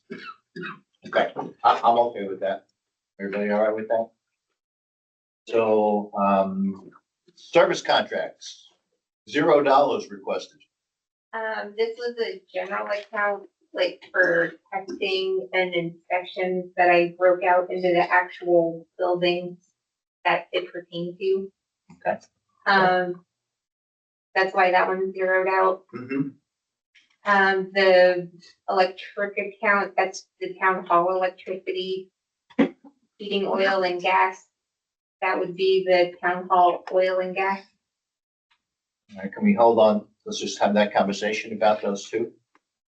Okay, I mean, you have, And those you're are, spending less than we're asking for. The electricity is paid through the end of September, so you would have to add Okay. a quarter Mm-hmm. to get the year-end estimate.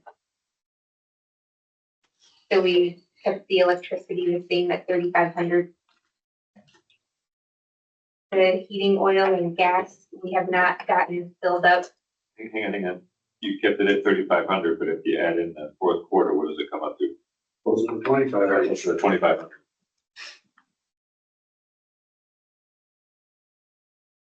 Which is what we spent in 2024.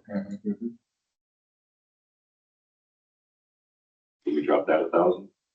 Especially with the new power company coming in, it's supposed to save us money. the reason they haven't gone live is they're cheaper than anybody else. So There's that. Well, I think, you're gonna run higher, monthly cost, I think, on the average, I don't know, November and December a little bit. Well, now We do January, February is the early part of the year, so. and we have two cold weather heat pumps now. We only had one before. So we're running 3 heads. We're going to have more. But you guys wear hoodies and stuff? Well, this actually, what drove actually that additional unit was because the server room had no climate control and was baking itself out of existence. So we had to get some climate control in the server room to cover our $10,000 server. So we have an additional unit for that. And I would say that this next year, we're gonna be running more air conditioning than we have in the past. That's fair. So that's just realistic. That's enough for me. Water and sewer. Water and sewer. Yeah. Heating oil is kind of the same thing, though, it's kind of higher. And at this point, we don't know what our overall fuel expense is going to be. I mean, right now, if we had to fill up going in now, we're gonna make up most of that difference right now. You're gonna from 4,500, you're gonna make up another 4,000. Well, it's 2 months now, because what we did do this year that we haven't done in the past, we did shut the whole heating system down because it runs the hot water too, but we just shut it down. But now it's running full steam and the library's running about 73 degrees. So we're cranking some heat. So I think we're gonna be running some decent numbers right here. I mean, I would look at that and say, I would say, let's look at, once we get November stuff, we could probably better, if you want to keep that as a question mark.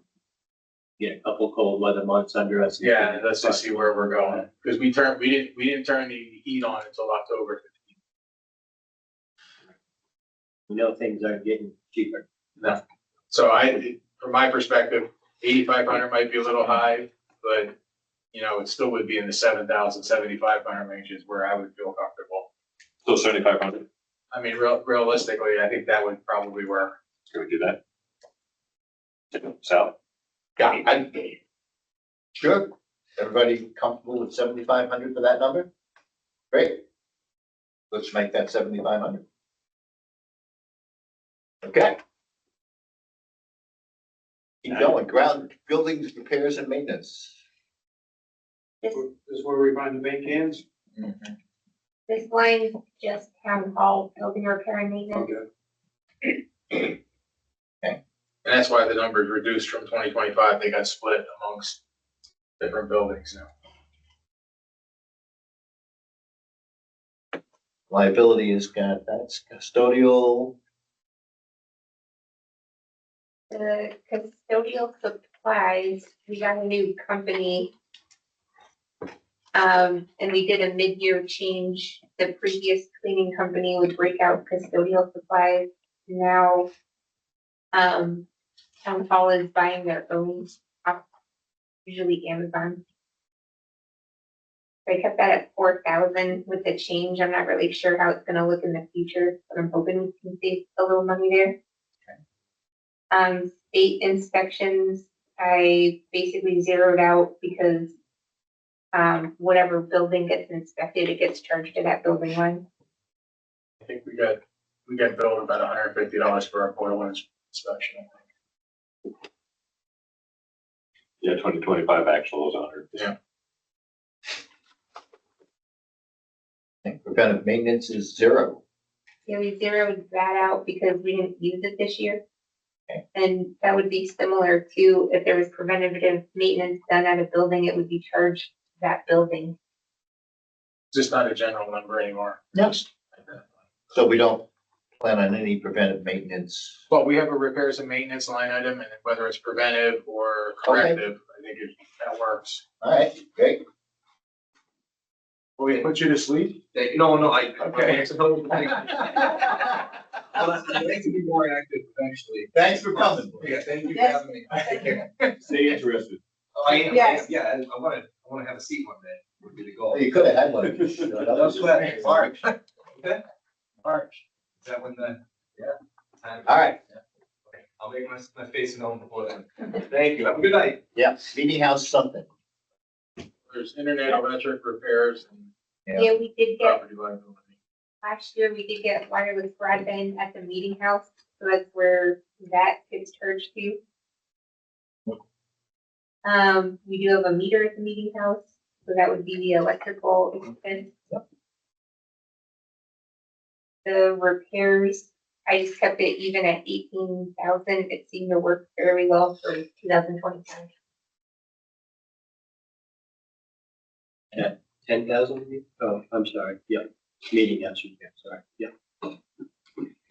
The meeting house, we did start having the cleaning company go there once a month. So that's actually from an invoice. That was just to keep up with it because we had complaints last year about spider webs and bed bugs. I wanted to revisit the meeting house repairs if we could. The actual for 24 was 6,300. And then for 25 was budgeted 18, but the actual was 12.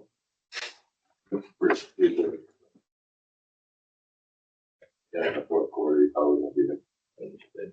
Because we have, It's a little short. we have some doors that we have to do. There's some miscellaneous stuff that has to get done, so.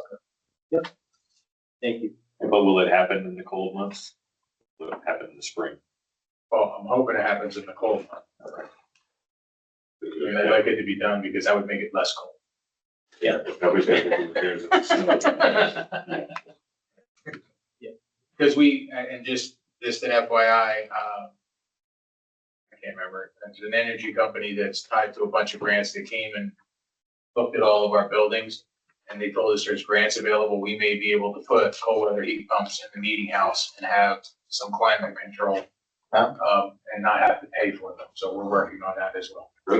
Check, can I just say real quick, I will throw again, there's a gentleman in town that when I was on the board, his job as a professional grant writer through Ivy League universities, and he's willing to help us write grants for free. Good. Well, we could use that, but the interesting thing is they just go get them. They say, does this meet the criteria? And then they bring us the stuff.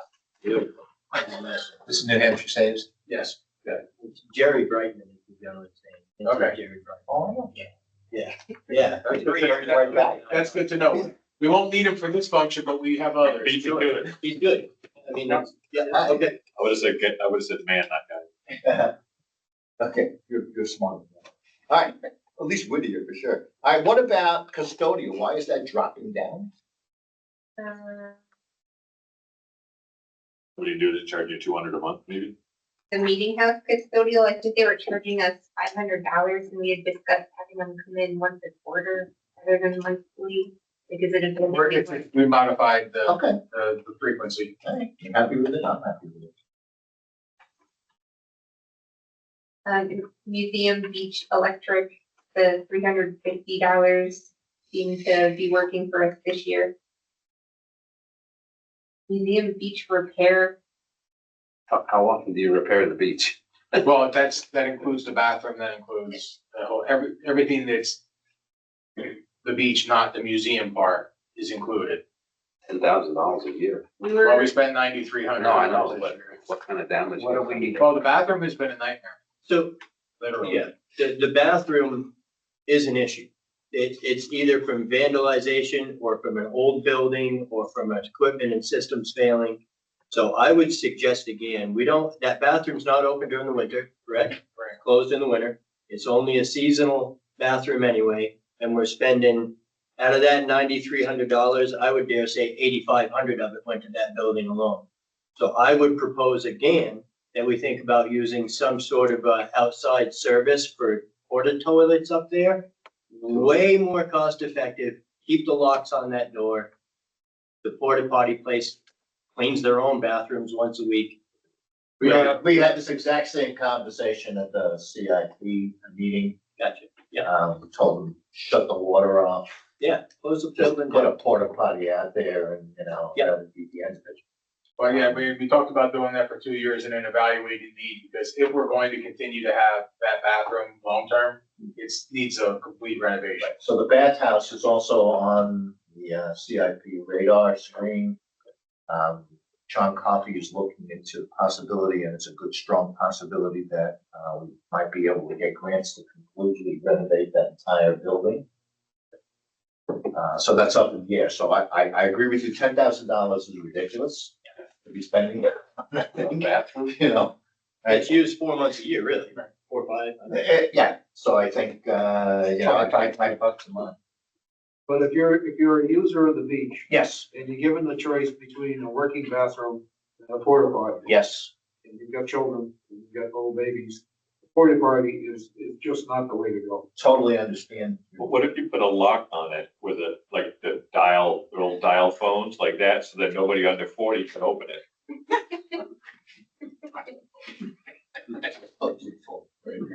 Okay, I'll be quiet now. Well, there's no revenue coming from that place, is there? No, that's just, That's for the, It's a town's recreation. We have a recreation committee, we have recreation capabilities, we have. Some people like to hit the ball on the ball field, some people like to go swim in the lake. but so for instance, things that are not pulling their own weight, like a transfer station, you need to buy a decal. Costs us $8 a decal for free. So we're gonna turn the lights off on the. Well, these are the kind of things that Williams Field bathroom. I think it's Everybody important buy to a think sticker. about these things for the future. Maybe not in the budget committee, but it's important to think about fee for service. Like At a least, lot of places you have to buy a sticker to Right. park in the lot. at least to defray expense. I personally can't, I think it's because one is kind of out of sight, out of mind, and the other isn't. I know we have some vandalism here and some things breaking at Williams Field, but nowhere near comparatively to the beach bathroom. So I think, I understand your concern, John, but I would say that if this bathroom down here at Williams Field was costing us as much money, then I would say, yeah, we should consider closing that one too. All right, so do we have any consensus around what we want to do about beach repairs at $10,000? Anybody want to make a motion to Well, do I think we anything should other leave than? a placeholder in there and either needs to be painted and spiffed up inside or needs to be demolished. You're gonna spend some money, so you might as well allocate some money to do something. Right, the only question is whether it's 10,000 or some other number. 5,000. Somebody make a motion, I make a motion to make it $5,000. I'll second. All right, any other discussion on that particular item? Well, how much would it cost to lock it in? Oh, we had a maintenance. Outside? Supposed to be a can- The exterior of that building? Yeah.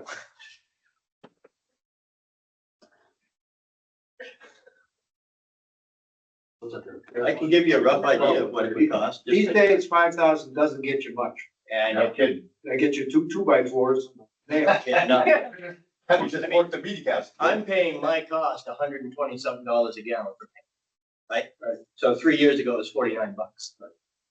I don't So- think 10,000 is an unreasonable number. If you're talking for painting and if you're talking for like painting and repair and renovations, it's not. If you're talking for, and it is under repairs, so you're right.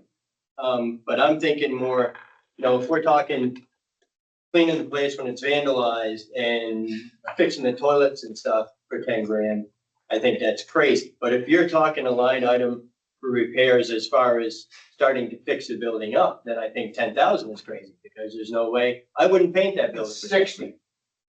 We're budgeting, We we're budgeted proposing $60,000 from the CIP plan. So that's what I mean, for like a renovation process, yes. Exactly. Yeah. But as far as the operations this year, It's gonna be 60 grand to redo that building. That's what we're putting in the plan. this year, And we're hoping to get a grant to cover the entire thing. That's the crazy, where that is. Yeah. So we're talking repairs here. This is Annual- annual repairs. Annual repairs. and we had Has that nothing money, to do with painting or anything. Well, actually, repairs includes paint, Okay, because you guys don't wanna do painting on the capital. Right. At least your predecessor. So it's $800 a month to run the bathroom. but it's not just to run the bathroom. Okay, this year, we had a major pump failure, where the water was being drawn out of the lake. There was significant repair projects that we did in-house. I mean, John did them. But he spent, I don't know, 3 weeks fixing the plumbing in there.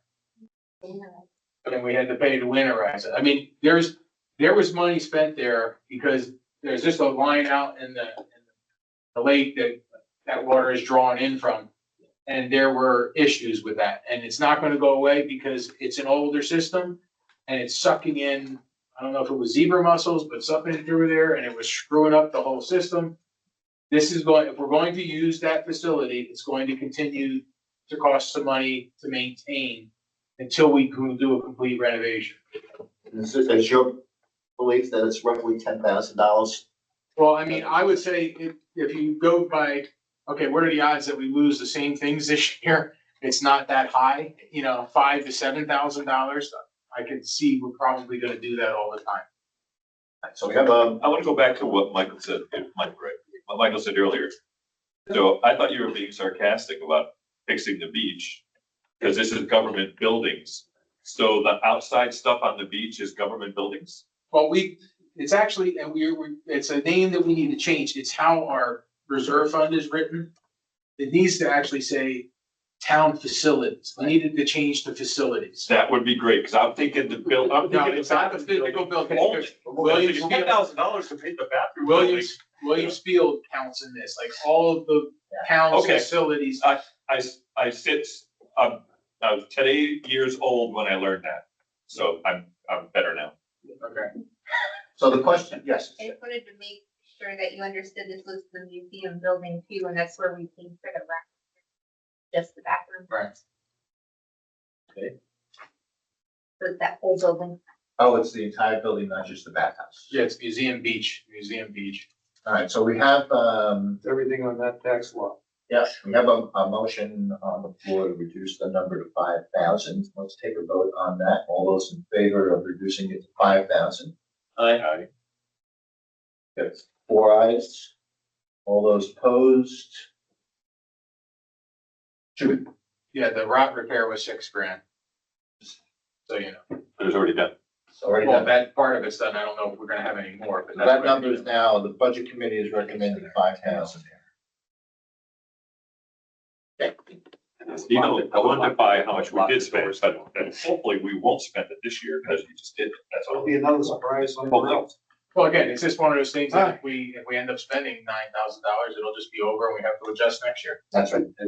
I know the issue's virtually closed, but just for whoever's gonna think about this project in the future, when you go to Europe, you gotta put a euro to use a toilet or to use a urinal.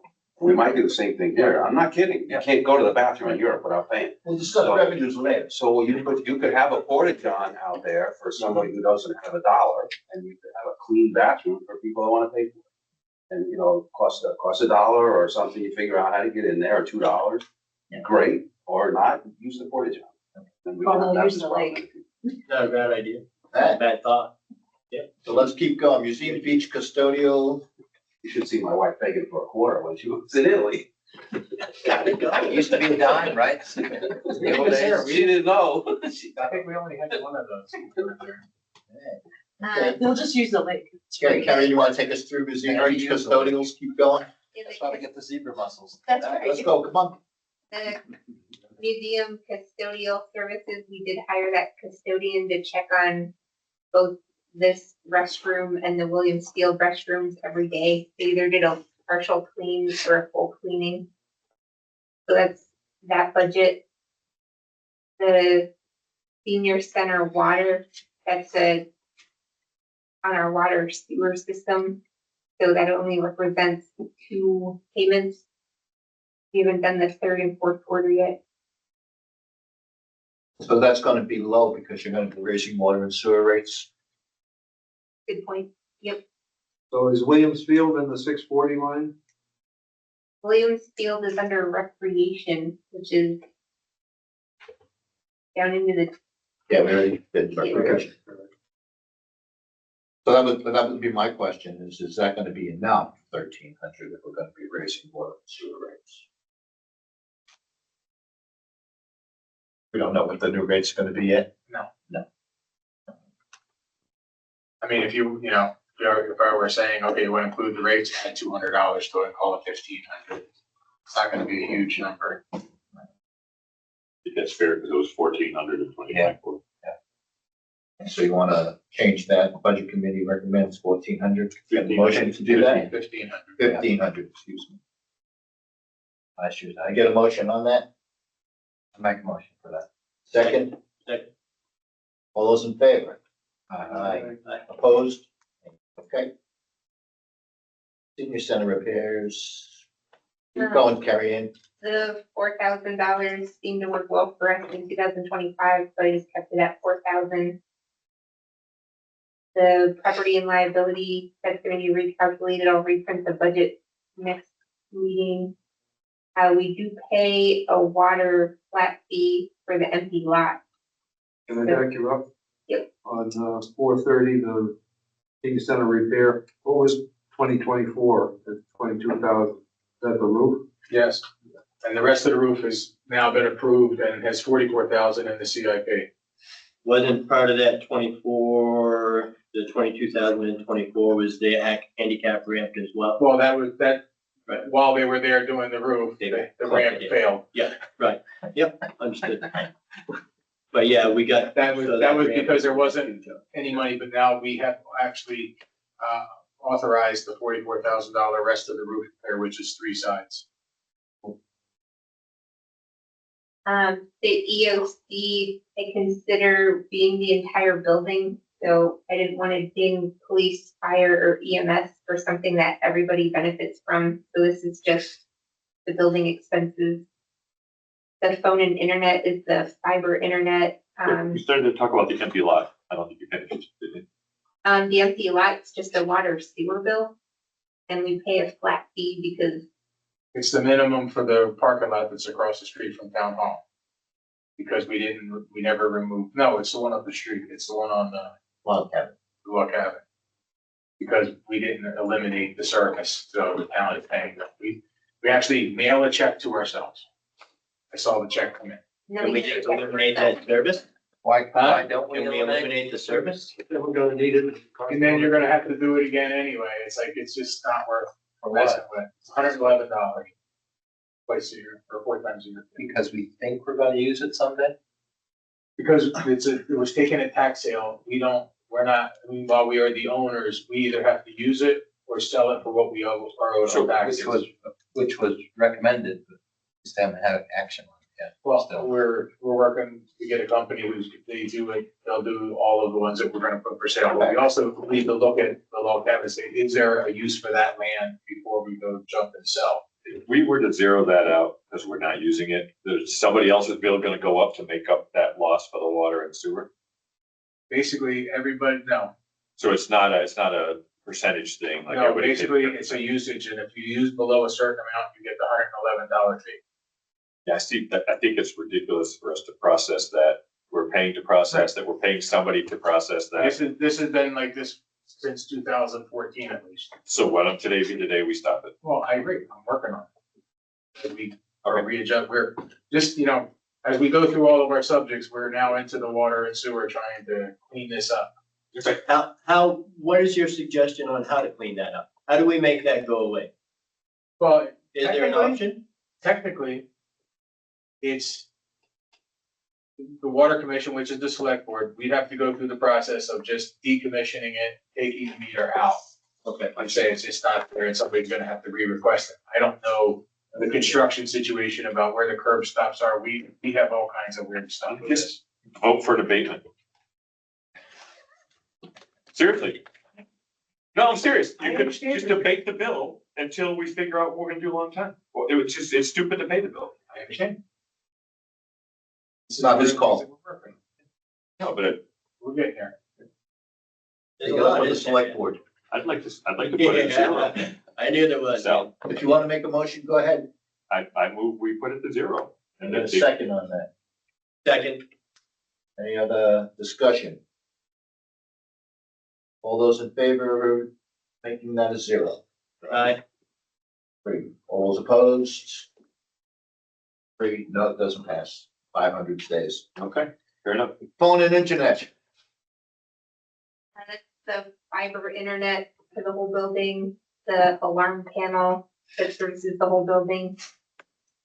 Still the senior It's less than what we've been spending this year. Is that a problem? This is the senior center stuff? You'll The see. Oh, yeah, building okay, yeah, internet. gotcha. Just keep- Is that enough? It's 8,500 to date. Based on our monthly bills, we must have had an upgrade or something added into it. Okay. It's still interesting. You're comfortable with it? Yep. Okay, pest control. The pest control, that's based on our monthly rate. Water sewer for the whole building. Again, that's only half of what we'll end up paying because we still have 2/4 to bill. Okay. The repairs and maintenance. I haven't heard of any work being done, so I thought $1,000 would be enough. Most of the things that are gonna happen with the EOC are gonna be capital items. We have some significant things that have to happen. But, yeah, that's where it sits right now. And custodial services down to zero. We zeroed that out because we have an employee that's been doing the cleaning for, well, basically the whole building, the employees have been cleaning their own department. So there's no cleaning service coming in. So that charge kind of got moved to the overtime line. Oh, so it's up in the salary business. Yep. All right, so that's something that we need to eventually get to next, right? For time salaries, okay. And that's it for that. So, okay, so let's go back up to the top and talk about salary and salary part-time and overtime. All right, Carrie Ann has done a great job of identifying all of the issues that relate to not having a building maintenance person for the town. All of the projects and all of the issues that we're having, that we're actually taking people, some from other departments and some is bringing in contractors to do work. It is. well, we have that check. We've got that. Yeah, and So let's so it go is, through it. it's basically, we looked at what is the actual need, and the revision from what you saw the last time is we had a buildings and maintenance person, they added the transfer station requirements to it. Transfer station needs 24 hours, which only leaves 16 hours for anything else every week. So basically, the transfer station is a part-time job at 24 hours, and the government building should be a full-time position. Looking at that, Gary Ann gave you the breakdown of what those costs are. But the net gain, I think the net expense was, All right, well, we'll get that as we go through it. So why don't we just go through this document, the one that she's giving us? Right? The supporting documents are clear. It's the, you know, the job description, which, introduction, let's start there. Board of Selectmen and department heads are recommending that a full-time maintenance position be reinstated. Position will be budgeted under government buildings and reports to the town administrator in the interim. Correct? well, the semi-modification to that at this moment is, we have just modified the, highway supervisor position to a public works superintendent. So the direct report will be to Bob in the public works department. And then the town administrator will be involved as well.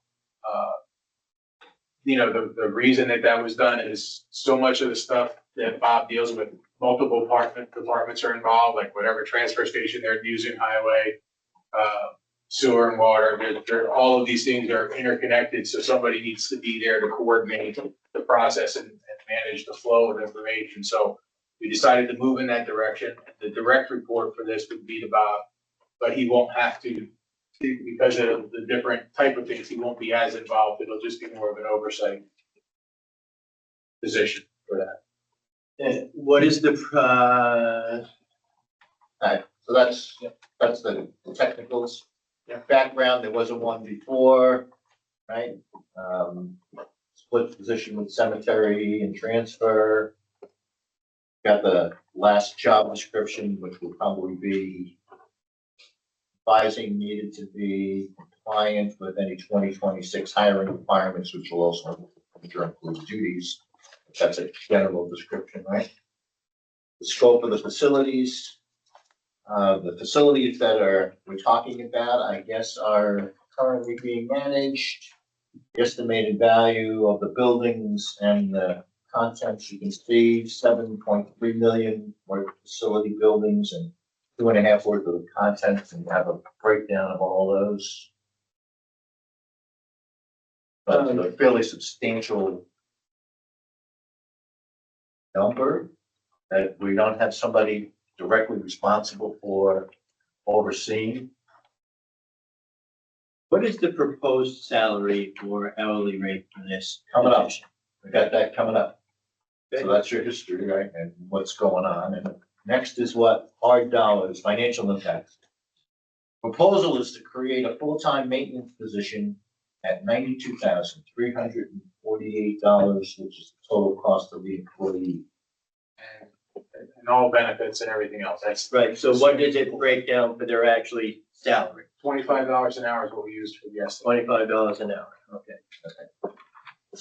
And then they also want to create another position, which is a part-time transfer station position at $28,000 total cost of the employee. What's the hourly rate on that? 20. Part-time means possibly how many hours? 24 hours a week. Fine. That's how many hours the transfer station's open. No benefits. Right? Along with that, they want to eliminate a full-time transfer station and cemetery position, which is currently costing $82,500.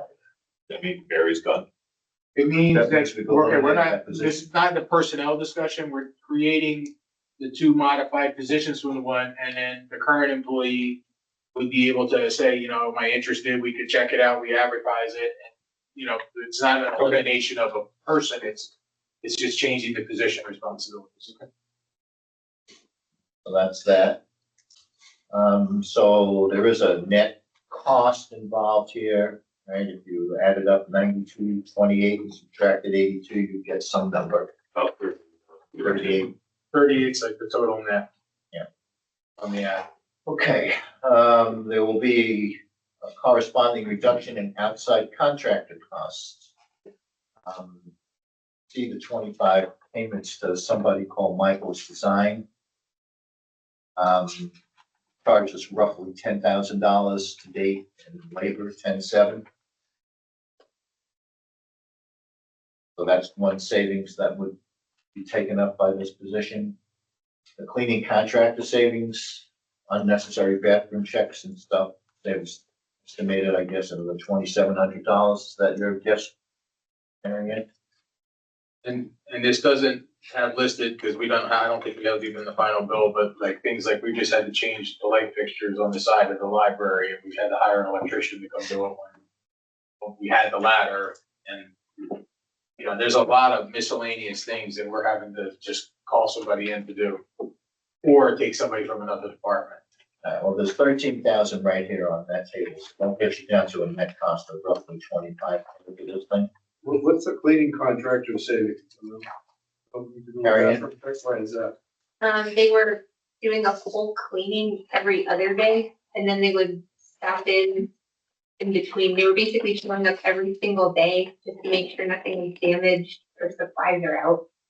But that's not really part of this analysis, is it? That's Well, we something had that's gonna happen anyway. If we had a full-time person that could just go by and check on the building Okay, so regularly. you're not eliminating something, you're gonna assign it to the. We're cutting it in Person. half. Yeah, we're not eliminating the function, we're cutting it in half, basically. Okay, and assigning it to the new person. Right. Then there's some other things called return on investment considerations. Called impact on current employees. Marianne has put together, we can see them all. An impact on safety.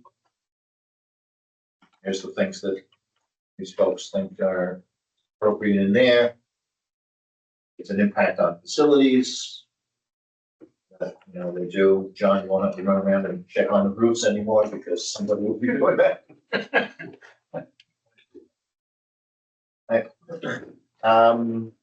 So that's the conversation there. A few things that I'd like to discuss. Absolutely, yeah, no, so that's the data. So let's talk about it and see what we think. So first of all, let me say, not that it was only based on my request, obviously, but a couple weeks ago or 3 weeks ago, I weren't able to be here, so I'm glad this topic was able to be tabled. So thanks to the committee for doing that. I think it's something that is a big ask for our community. I'm not necessarily opposed to the fact, obviously, we need some maintenance upkeep on the buildings that we're putting our tax dollars into. However, I think there are some things that we need to comprehensively consider here. So if I actually did time this earlier, and it was about 3 minutes, 35 seconds. So if I could have about 3.5 minutes of the committee's time to just read through the same thing that's here, so we can all hear it at once. And then, so we're proposing $25 an hour. And the examples of essential duties are maintains all town hall buildings, including but not limited to town office, library, senior center, highway garage, police, fire, meeting house, museum, beach house, cemetery storage, transfer station, recreation buildings. Ensures that all buildings abide by state requirements, including health and safety codes. So they would have to know those.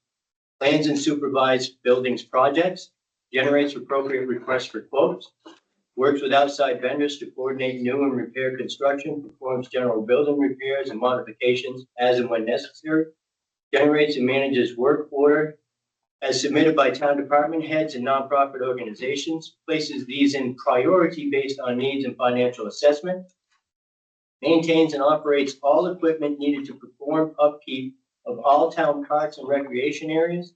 These areas to include, but are not limited to, Williams Field, including the horseshoe and playground area, the village common, the downtown islands, the meeting house grounds, museum grounds, Canaan Street Beach, and the common at Canaan Street. General duties include mowing, trimming, mulching, planting, pruning, rubbish removal, perennial maintenance, fertilizing, and sidewalk cleaning. Operates light and heavy construction equipment and machinery. Operates manual small power tools in the performance of duties. Receives and investigates complaints from residents regarding poorly maintained buildings and or grounds. Works harmoniously with the public and local officials to resolve these issues. Develops department departmental budget and submits to the town administrator, oversees the departmental billing for outside work and other charges, develops both short and long-term goals, plans for new buildings and updates, performs other related duties. The knowledge and skills required are a comprehensive knowledge of the methods, materials, tools, and equipments used in construction of building and maintenance of grounds, knowledge of work hazards, safety practices, and laws relating to building constructions, machinery operation, knowledge of engineering as they apply to public works construction projects, basic knowledge of building mechanical systems included but not limited to plumbing, heating, air conditioning, electrical, septic design, fire suppressant, and safety rules and regulations. Skilled in the ability to operate and maintain equipment, tools, ability to use hand and power tools, ability to perform manual labor, ability to read and interpret blueprints, work orders, and state regulations, ability to perform under adverse weather conditions, ability to detect errors in equipment, operation and maintenance, ability to plan municipal needs, ability to delegate and distribute personnel, ability to express ideas effectively, verbally, and in writing, ability to prepare reports and maintenance records, ability to establish and maintain effective working relationships with town officials, employees, officials of other government jurisdictions, consultants, contractors, and the public, ability to be on call 24 hours a day. That's a lot from one person.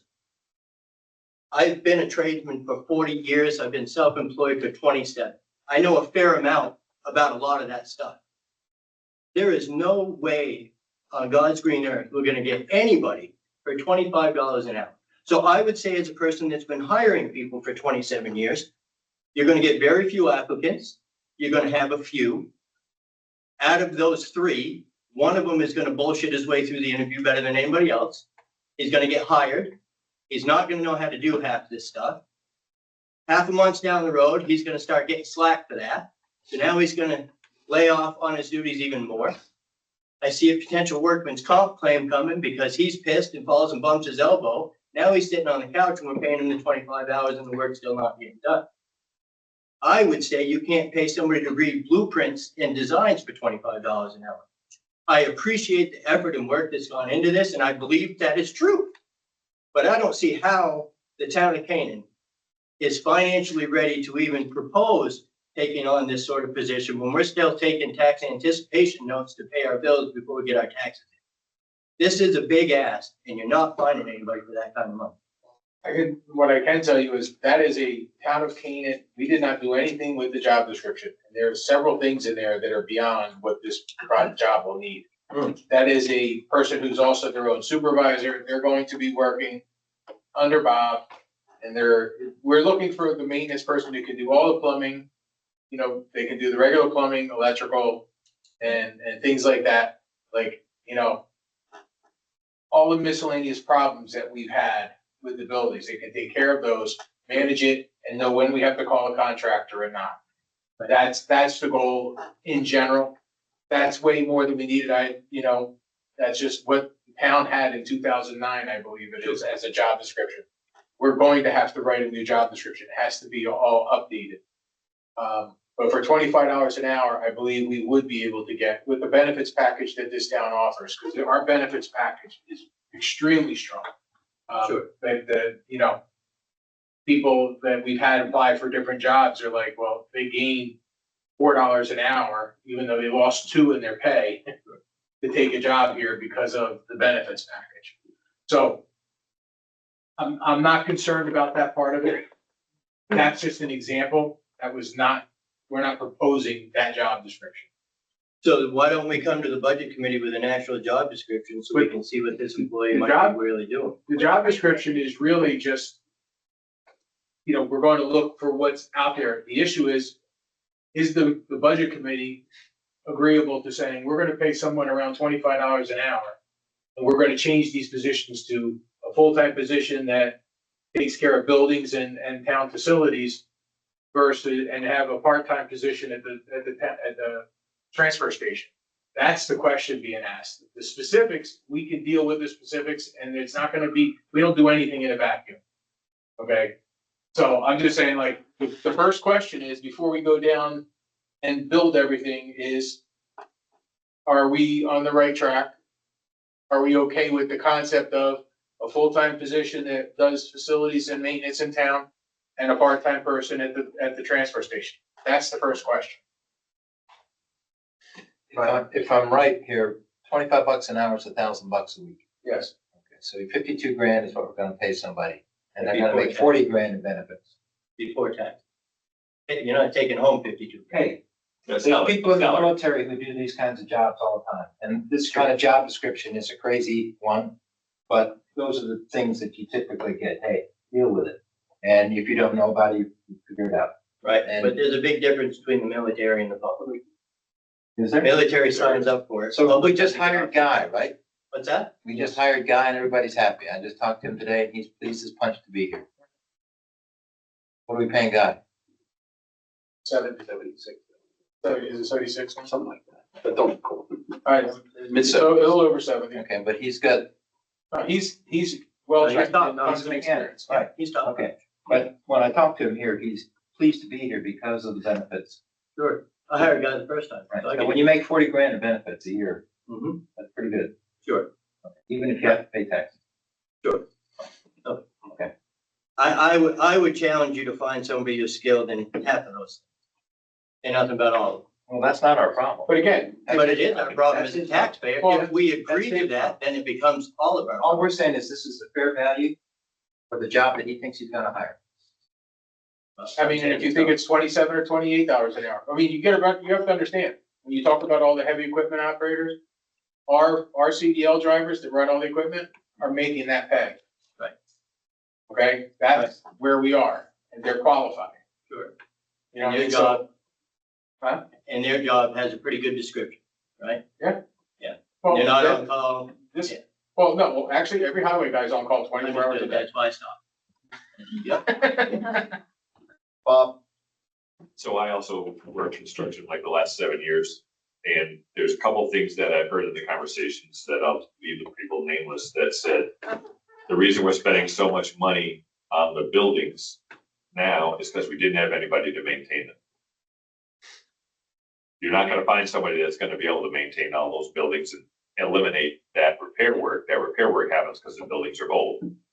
And when I was working for, I got up to like 37.50 or something an hour when I was working for the contractor and I didn't know anything.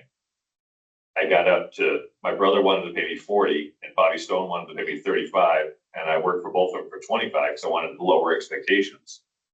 But you're not gonna find somebody that can do electrical and plumbing and carpentry and know the codes. And by the way, if they're doing electrical, they have to be licensed. If you wanna know what's gonna cost, in my mind, to get the guy to do the stuff you want him to do, it's probably gonna be $60 an hour.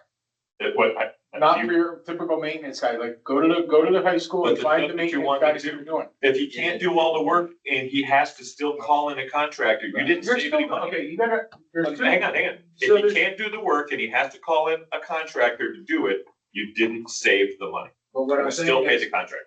you're confusing two issues. One is, most of what you're talking about is capital improvement. We now have a fund for capital improvement. The bigger projects are not gonna be what this person's doing.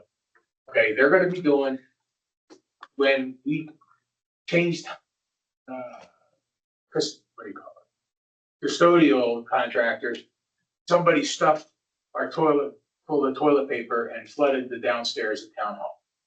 We had to have John come over and rebuild that, not do anything for the water and sewer department. That's not something you need a contractor for. And that's what, and if we're working correctly, that's the level of, we're gonna have to call contractors for that stuff. And I'm just saying, they're not gonna do the major projects. There are funds for major repairs, and there are funds for, we gotta do everyday fixes, we gotta do the paint jobs. We gotta fix this. Okay, take the boards down, and we gotta get them painted. We got tons of this stuff to do that isn't getting done at all. And the fact that we haven't had a person is a major reason why so many everyday things. It's why the vanity in town hall bathroom is completely rippled and having mold in it. Okay, because nobody ever fixed it, and nobody wants to pay a contractor a couple $1,000s to come fix that vanity because it's a mess. That's why we got a price to look at some of this stuff, and the prices are outrageous, okay? But the fact is, it needs to be fixed. It's a problem. And that's what's not getting done. There's a lot of miscellaneous, regular projects. We're not talking about, okay, they're not gonna put an electrical service in, okay? And they find the GFI problem. Can they replace a light fixture? Those are not you don't need a license to replace the 2 light fixtures on the side of the building. You know what I'm saying? So technically you don't. If he's working for the town and you're doing your own work and you're doing general maintenance, you're allowed to do that stuff. I'm also basically the makeshift GC for our church building, our commercial church building.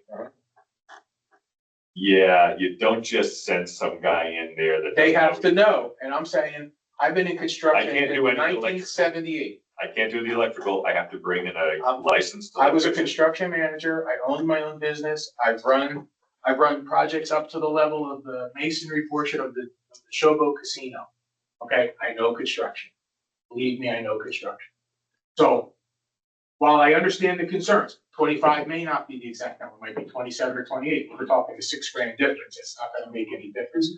The point is, it's a process that we need. We don't have anybody able to take care of anything unless we're pulling either John or somebody major off of their jobs. Yeah. And we're not getting this stuff done, we gotta get done. And last Friday, I was in the town hall. And, Bob Henry and one of the other highway guys were in there putting together desks. Spent the entire day putting together desks, a little section, instead of doing what they should be doing.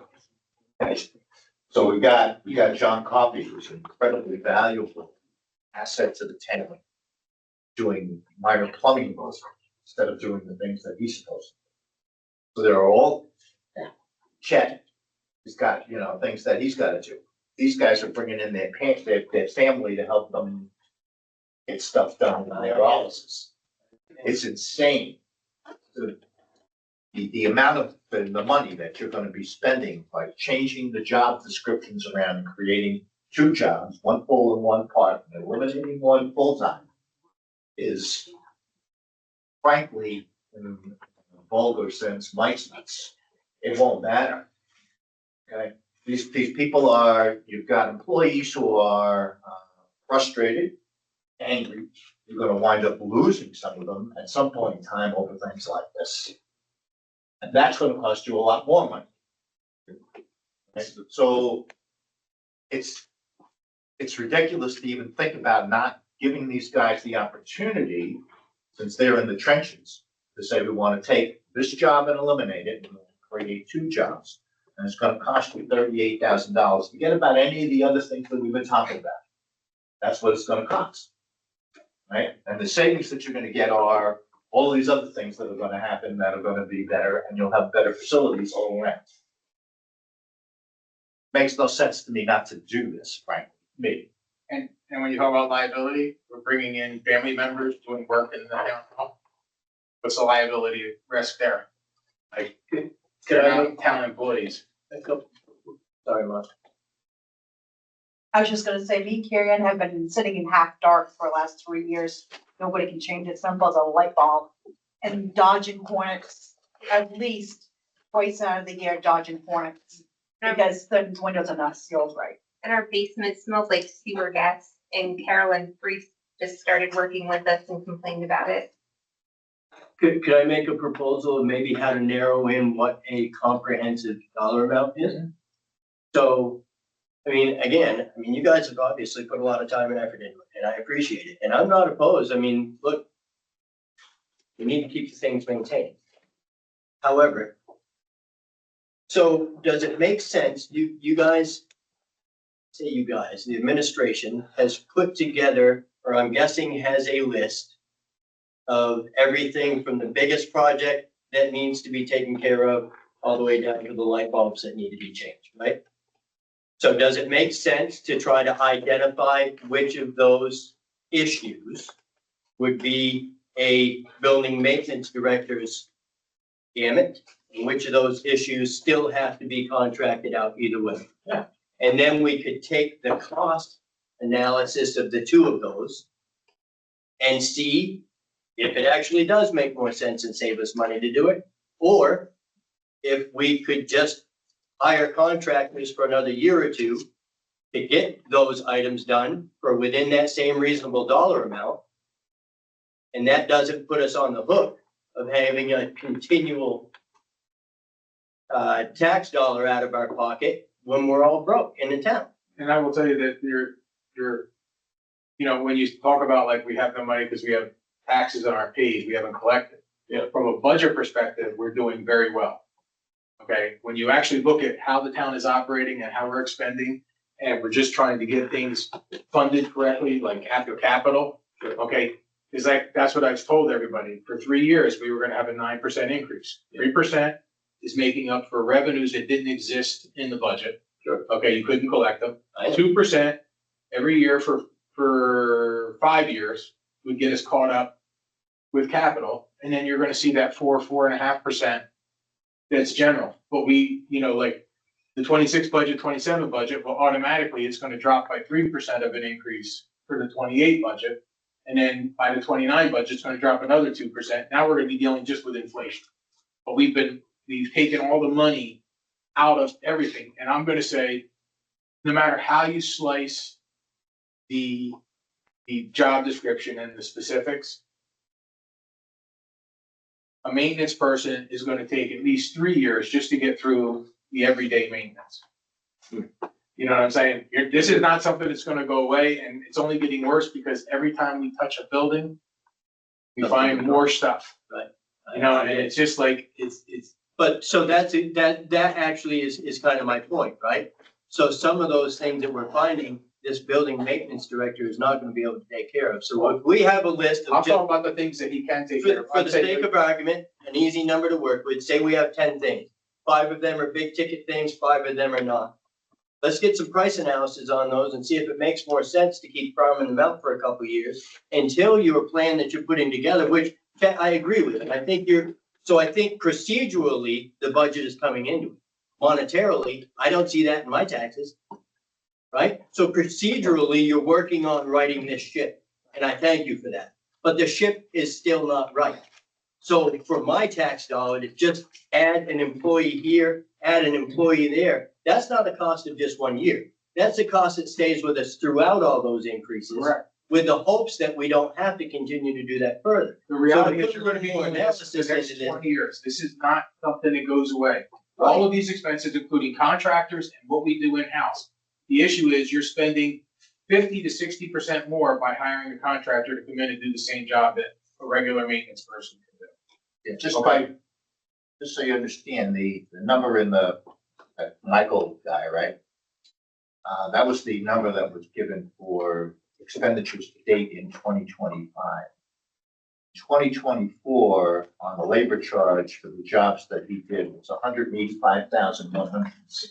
The library is included in that. I wrote that RFP on Yeah, I'm that. just saying, So, right, but that's a big one-time gig. I And understand, your building maintenance man's not gonna do that. I got you. So that kind of goes away, right? Well, not all of it. Understood, but the majority of it, I'd say, Well, because the what else does it do 54,000. for town? Yeah, 100, yeah, so There it's was a lot that 30,000. he did in that building that you don't know. Sure.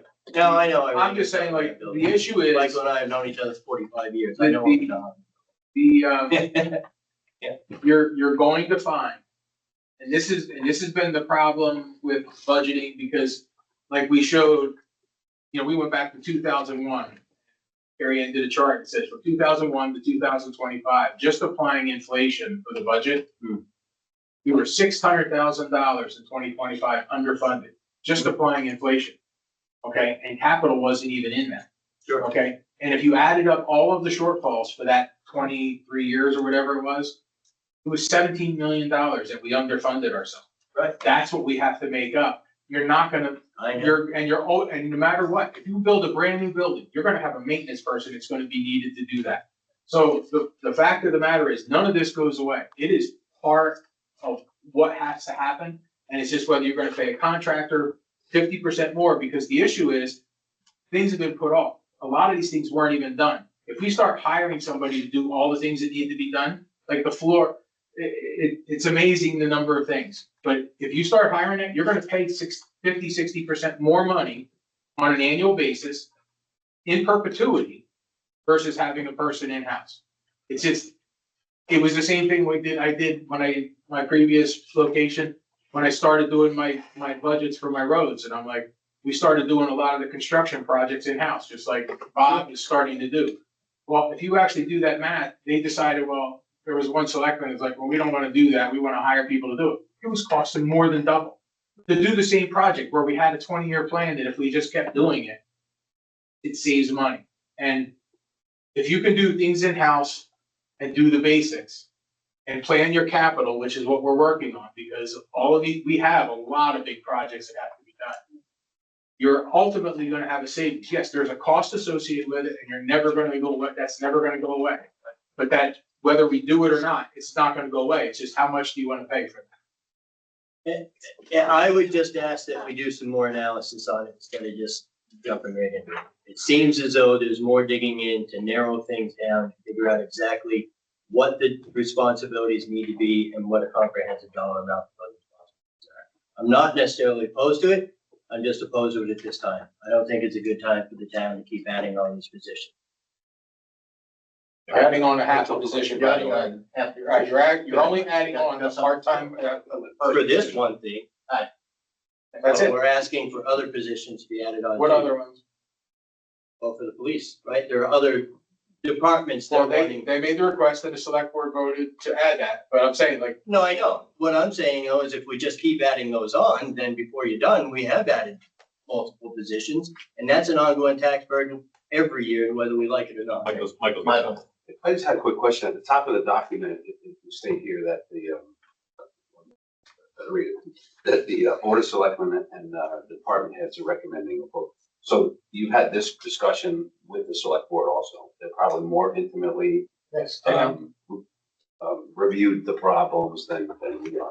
I mean, they're familiar with each building and each and the problem. things that have been going on and what we have to hire, because we actually we go to the select board every time we have to hire a contractor for something more than $500. So they're intimately aware of it. Yes. And all three are recommending, is it unanimous? They're all three are I mean, I recommending. don't think we took a vote. It was just discussions and consensus. Fortunately, we don't have, You know. I know Sadie is in favor of it. she is, I would assume that she was on the. Yeah, I mean, nobody has opposed it in any conversations on any of this. Can I go one more closing thing and then I'll stop talking? Absolutely. I want to kind of piggyback on what Dan was saying. So I'm gonna share with you what my mother says to me all the time. And it's part of the reason why I wanted to be on this committee. This is a town of 4,000 people. How many freaking people can they hire? Why do they just keep hiring people? And her tax rate, my mom didn't live with us when she was here. She'd have to sell her house to exist. I know a lot of people who are living on Social Security only. They're the ones screaming about the taxes. It's a town of 4,000 people. How many employees do we have? 47.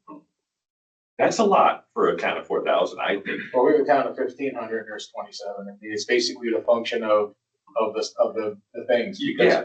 And you talk about 6 people in the police department and you've got to have at least 7 or 8 guys in the highway department. That's more than half. You don't have to justify all of them. I get it. I'm just saying for the But we have. 81-year-old woman that lives Oh, with me, I understand.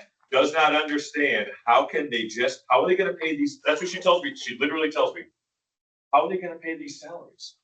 Well, the reality is, as far as adding jobs, we've hired a lot of people. I know, that's the But they're point. not new.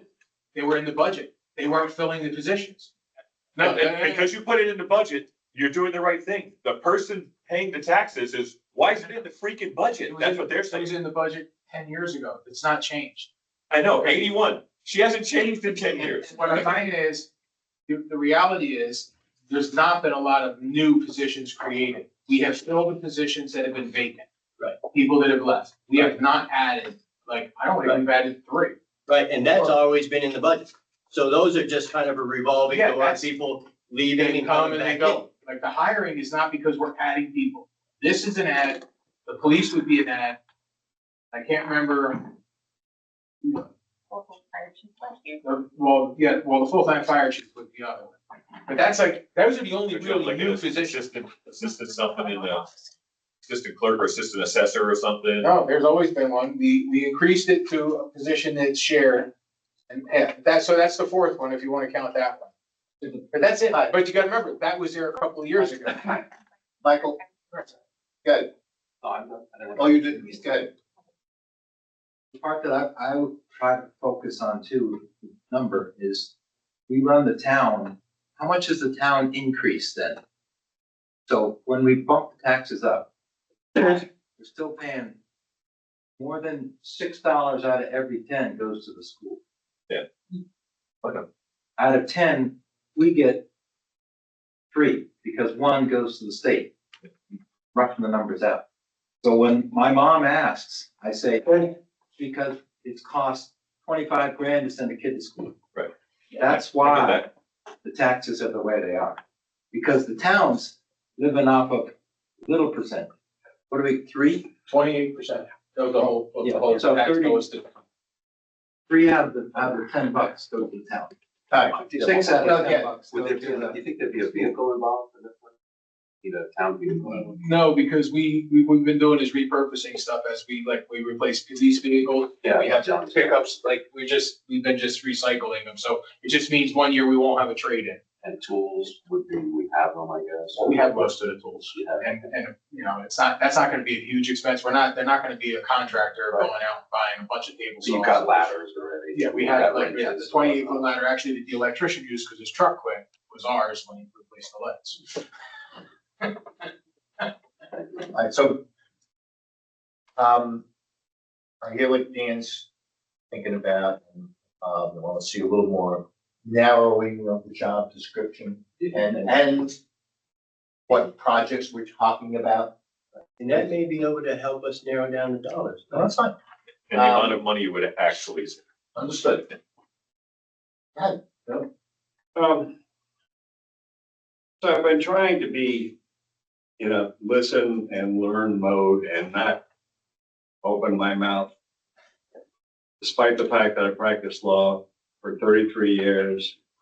But this is such a, it's so reminiscent of the stupid things we did. We were smart people and we were really good at being stupid. I think it is true that the town has a whole lot of generic maintenance stuff, which is going untended. And that generates a need for a tremendous amount of expenditure on a long time. And so we're, through neglect, we're digging ourselves into a hole. I think it makes sense to hire, if we can, a general maintenance person who is capable of handling a whole lot of stuff. There will be stuff that person can't handle. This job description I find really unhelpful, just doesn't do it. And if we can stop accumulating needs for repairs and make a dent in the ones we already have through the hiring at what seems to me to be a modest expense. Somebody who can actually do a lot of this stuff, but not spend another year or two allowing routine maintenance items to accumulate while we think about, you know, what is the precise parameters of what it is. That stuff, I think it can be figured out while we're doing it. And if the person we hire isn't broadly capable of making real progress on the needs we have, find somebody else. But the notion that, you know, we are gonna have things accumulate while we work out the precise parameters, what would be the best deal. You know, I just doesn't compute for me. Look, might I make a suggestion? I want to go to the next category here, which says, forget the part-time business. Because I have an issue here, government buildings overtime. Would you please explain, Carrie Ann, what that number is? how that number comes to be. That would be our current person in that full-time position when he codes hours to government buildings, the overtime goes there. And then we have a police department employee doing all the cleaning for the police EOC and highway. So for overtime, it's charged to that line. Okay, so let me make sure I understand. So there is, some person charges time to this as overtime for them. Meaning they have a regular job They're doing this up front. and they're doing something else. Who are those people? Barry is the one that's the government, he's the general maintenance person, and anytime he's on the cemeteries or anything else, and he's working overtime outside of the transfer station, it gets charged here. So what's his job at the transfer station? He's an attendant. And is that part-time? Now, he's been paid, he was hired originally as a full-time building maintenance and cemetery person. Not worked in building maintenance in years. He's been just kind of overseeing the cemeteries, which we're not really getting overseen. We weren't able to hire a lot of the summer help to do it. And then working 24 hours at the transfer station, and then it's kind of gray to know where all the rest, where it's all going. Well, does he like, does the sidewalks or something, or cuts He grass or does something? do the sidewalks, but this year, to get a better job, actually Mason took over doing sidewalks when they were having a storm and they didn't have a water thing to do. So, what, I'm hearing we have a. Yeah, there's personnel issues, but there's also. No, I'm more focused on trying to figure out where the dollars are going. He's got a full-time job. Correct. He spends 24 hours working at the transfer station. Right. Which is the position that one of the positions that you're recommending we create as a part-time position, which will eliminate benefits. Right? So we'll For only that position, it's gonna be in that position, I understand that, so that position. And then theoretically, then he would have 16 other hours a week that he does other things. Yeah. Why are we getting charged overtime? Why is he charging overtime? At a regular salary.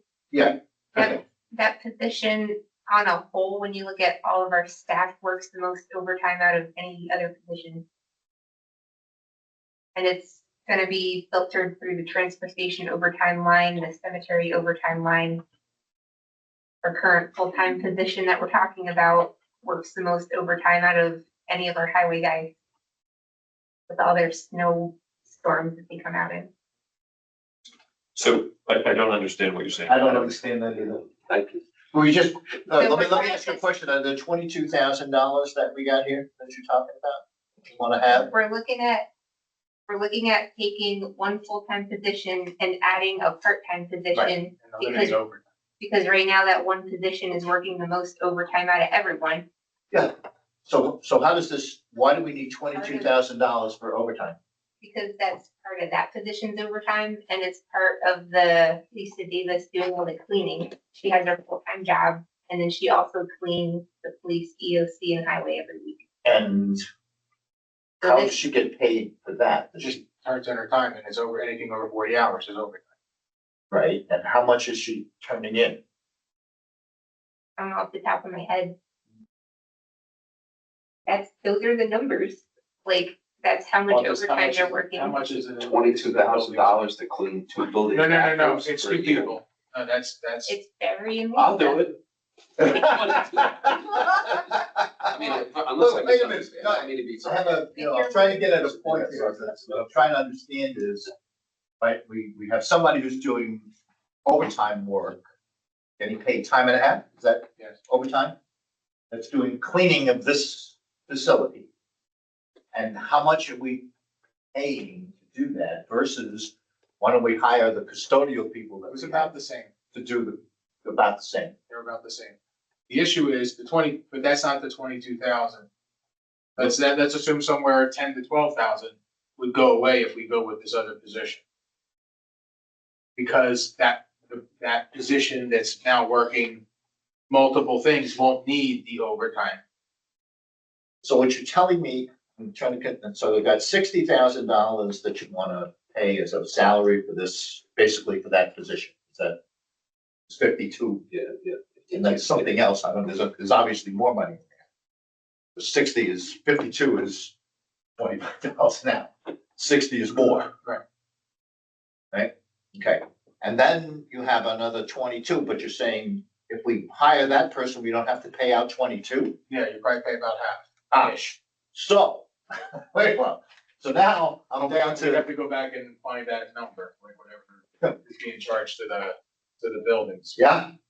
Right, so that's something that's not in here yet, Right. is basically you wanna chop another 11,100 Well, and that's a guess. I don't have any idea if it's Yeah. exactly how. roughly another $11,000. Something to help me get a decision, to figure out what you're talking about. Let's say half of it goes away, that's. Yeah, so that's another $11,000 that we theoretically are going to save. Right? That's not even in your other figure here, so instead of 38, we're now down to. Well, we're down to 25. We're down to 25, that puts you down to 14. Oh, even, so now we're down to, So I've got a question, if we have an employee that's getting paid $25 an hour, is on call 24 hours a day. Yeah. Anything over 40 hours a week, that overtime gets picked right back up again. right, but I think you're operating under that crazy job description that we had from 2000 and whatever it was. And we've already agreed, right, that that's not gonna be what the actual job description is. Right? And that they're gonna be coming up eventually with another job description that they think, based on their experience, they can hire someone to do for roughly $25 an hour. And how you get that number. I live in this world. I get up every morning, assemble a crew, put all the tools together, and go to a job that I bust my ass during that customer every day. You're not hiring somebody to do this for $25 an hour. Where are you, what world are you? Are you paying your employees 13.25% in a retirement plan? No, Because that's what our pension is. right. And are you paying your employees 100% covered medical and dental? I will tell you what I have done for a little bit of research, Carrie Ann, is I have talked to a gentleman who is a property management regional director of 780 units from Maine, New Hampshire, Vermont, and Massachusetts. And he is very hard pressed to agree that you're gonna get anybody, but that was based off all of that description, right? So I think it would make more sense to me if we break the two things down, try to get a comprehensive dollar amount or at least itemization of what our building and maintenance guy would be doing and what his general job description would be. That might narrow this conversation down a little easier so we all have a better understanding of what we're actually gonna be paying for and why, for me anyway. Well, again, but if we're down to $14,000, okay, the fact that we have to start maintaining our buildings and not let them deteriorate further is worth $14,000 a year. I have a, How how about this? How about this? We accept for now, this is all, because we're gonna look at all this again, right? We accept that they're gonna pay $60,000 in salary. Who's the other $8,000 going to in there? It's 52 for the person.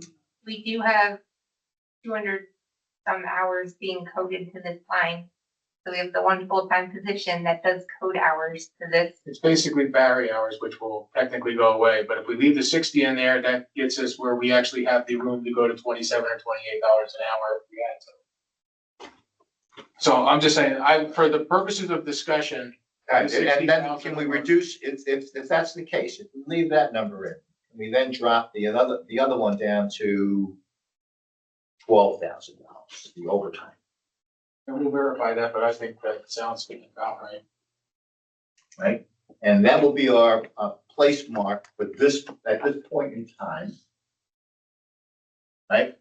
And hopefully over the next couple of weeks, you could come up with some modified version of a job description. Well, basically, we're gonna do what we've done with all the other ones. We're gonna look up 3 or 4 of them. We're gonna put it into AI and let them merge it and say, here's a job description of what you typically. Well, I think that if Dan would like to know, and I think Bob would like to know, what the job description actually looks like. I might be applying.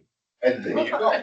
So, 20. so he Yes, that's an interesting. I want that 401k. Right, so if we, right, and so then we'll get that. So can we accept that the budget committee at this moment accepts $60,000 as the number there, whatever that number is, and 12,000 in the overtime budget? I'll make that motion. I get a second on that. Second by John. Any other discussion on this? All those in favor? Aye. I'm sorry, I had another question. I couldn't get it out before you. Outside, go ahead. Ask. And is there the loss of the other job showing up somewhere else? Okay, we'll get to that. Or I guess the other term. The plus 60 has to have a minus something for me to vote. Go ahead. By the transportation budget for next week. This position affects that and cemetery as well. So we'll see the impact of that next week. Yeah, the net Next is, meeting. the net's gonna be that, was. The answer is yes, it's going It'd be to like impact some 25. other job somewhere, do something else additional, even beyond what you're already. It's gonna be somewhere in the $25,000 to $28,000 range in the overall savings when you take all those pieces together. Yeah. Not including the contract. All right, so let's vote on the motion. All those again, in favor? And all those opposed? Still opposed, but less opposed, but still. Less than. I mean, what? It's a 1.5. You get the over. I don't want to abstain. And honestly, I know I'm the looking for majority that is gonna stuff. pass it. I think we're gonna get some other competition. All right, so, look, all right. If I can suggest, That was very. find another town that's doing this, see what their job is. All right, That will be a good thing. Yeah, no, that's where your hair is stealing from. all right, so that gets us through. Well, if Mr. Souza takes the job with this job description, it's gonna be no problem at all to fire him. So that gets us through government buildings. Okay, look, I know it's getting late, but can we do revenue now, or do you guys wanna push that off? How long's revenue? I do have something for other business as well. 9 o'clock. 9 o'clock now. I need to call my dinner. We're gonna keep going another half hour, right? 10 o'clock? Is everybody okay with that? We can push for another half hour and get through revenues? I have Yeah. something for other business. All right, well, revenues are next, and then we can do other business. Okay. Okay, everybody okay with that? All right, very good. Good job so far. Let's move on to revenues. It's tough work, but it's good work. Yeah, no, it's fine. Going on, right? You know. Um, Potential revenue streams, what do you got for us, Terry? Explain the documents you like. Actually, So give for us. everybody that's new, the revenue budget looks exactly like the operating budget, it just says revenue at the top, and then these are our revenue accounts. So it's the same, but it's different. 8 pages of revenue records. Nice. I hope it's a lot of money. No. And You know that. for clarification, it's non-tax revenue. This is the outside revenue. Everybody understand what that means? Do that. Go ahead, Carrie, and take us, what is this, by the way, this? I printed out. I'd gone online and gotten other towns' rates that they charge, all their fees, and I kind of merged them all into one document so you can see what other towns are doing compared to what we're doing. Nice.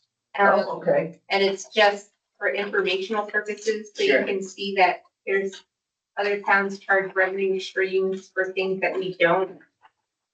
So there could be opportunity there to pick up a little bit more. We're already working with the building inspector to propose new rates, and that'll go to the select board in one of the upcoming meetings.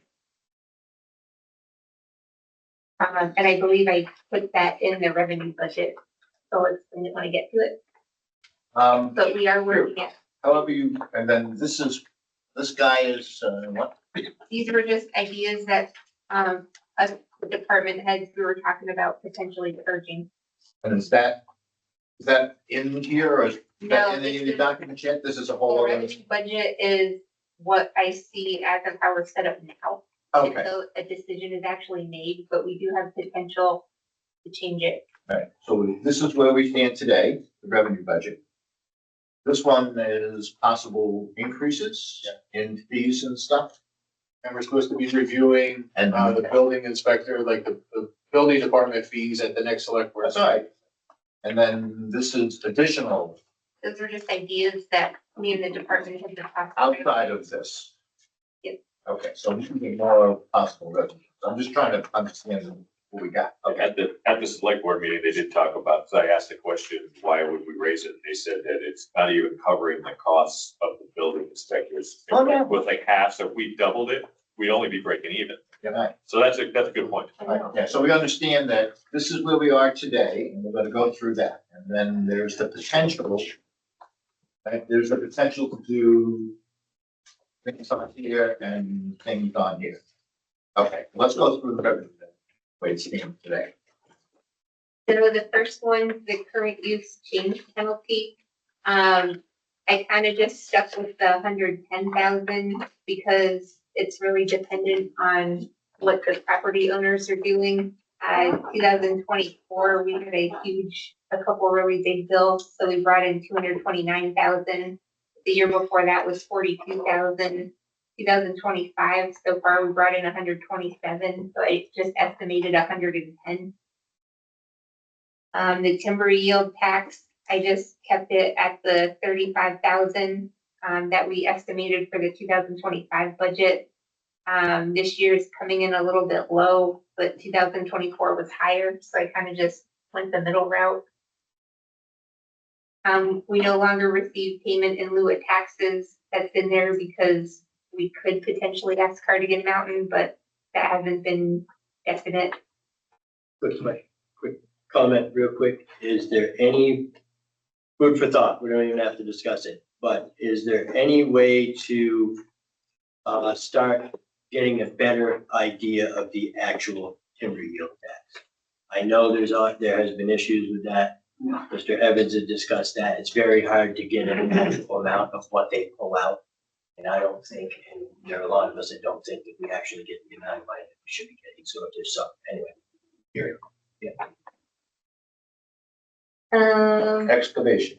Excavation tax, we've not ever collected anything on it in recent I'm history. sorry, can we go back to payments in lieu of taxes for a second?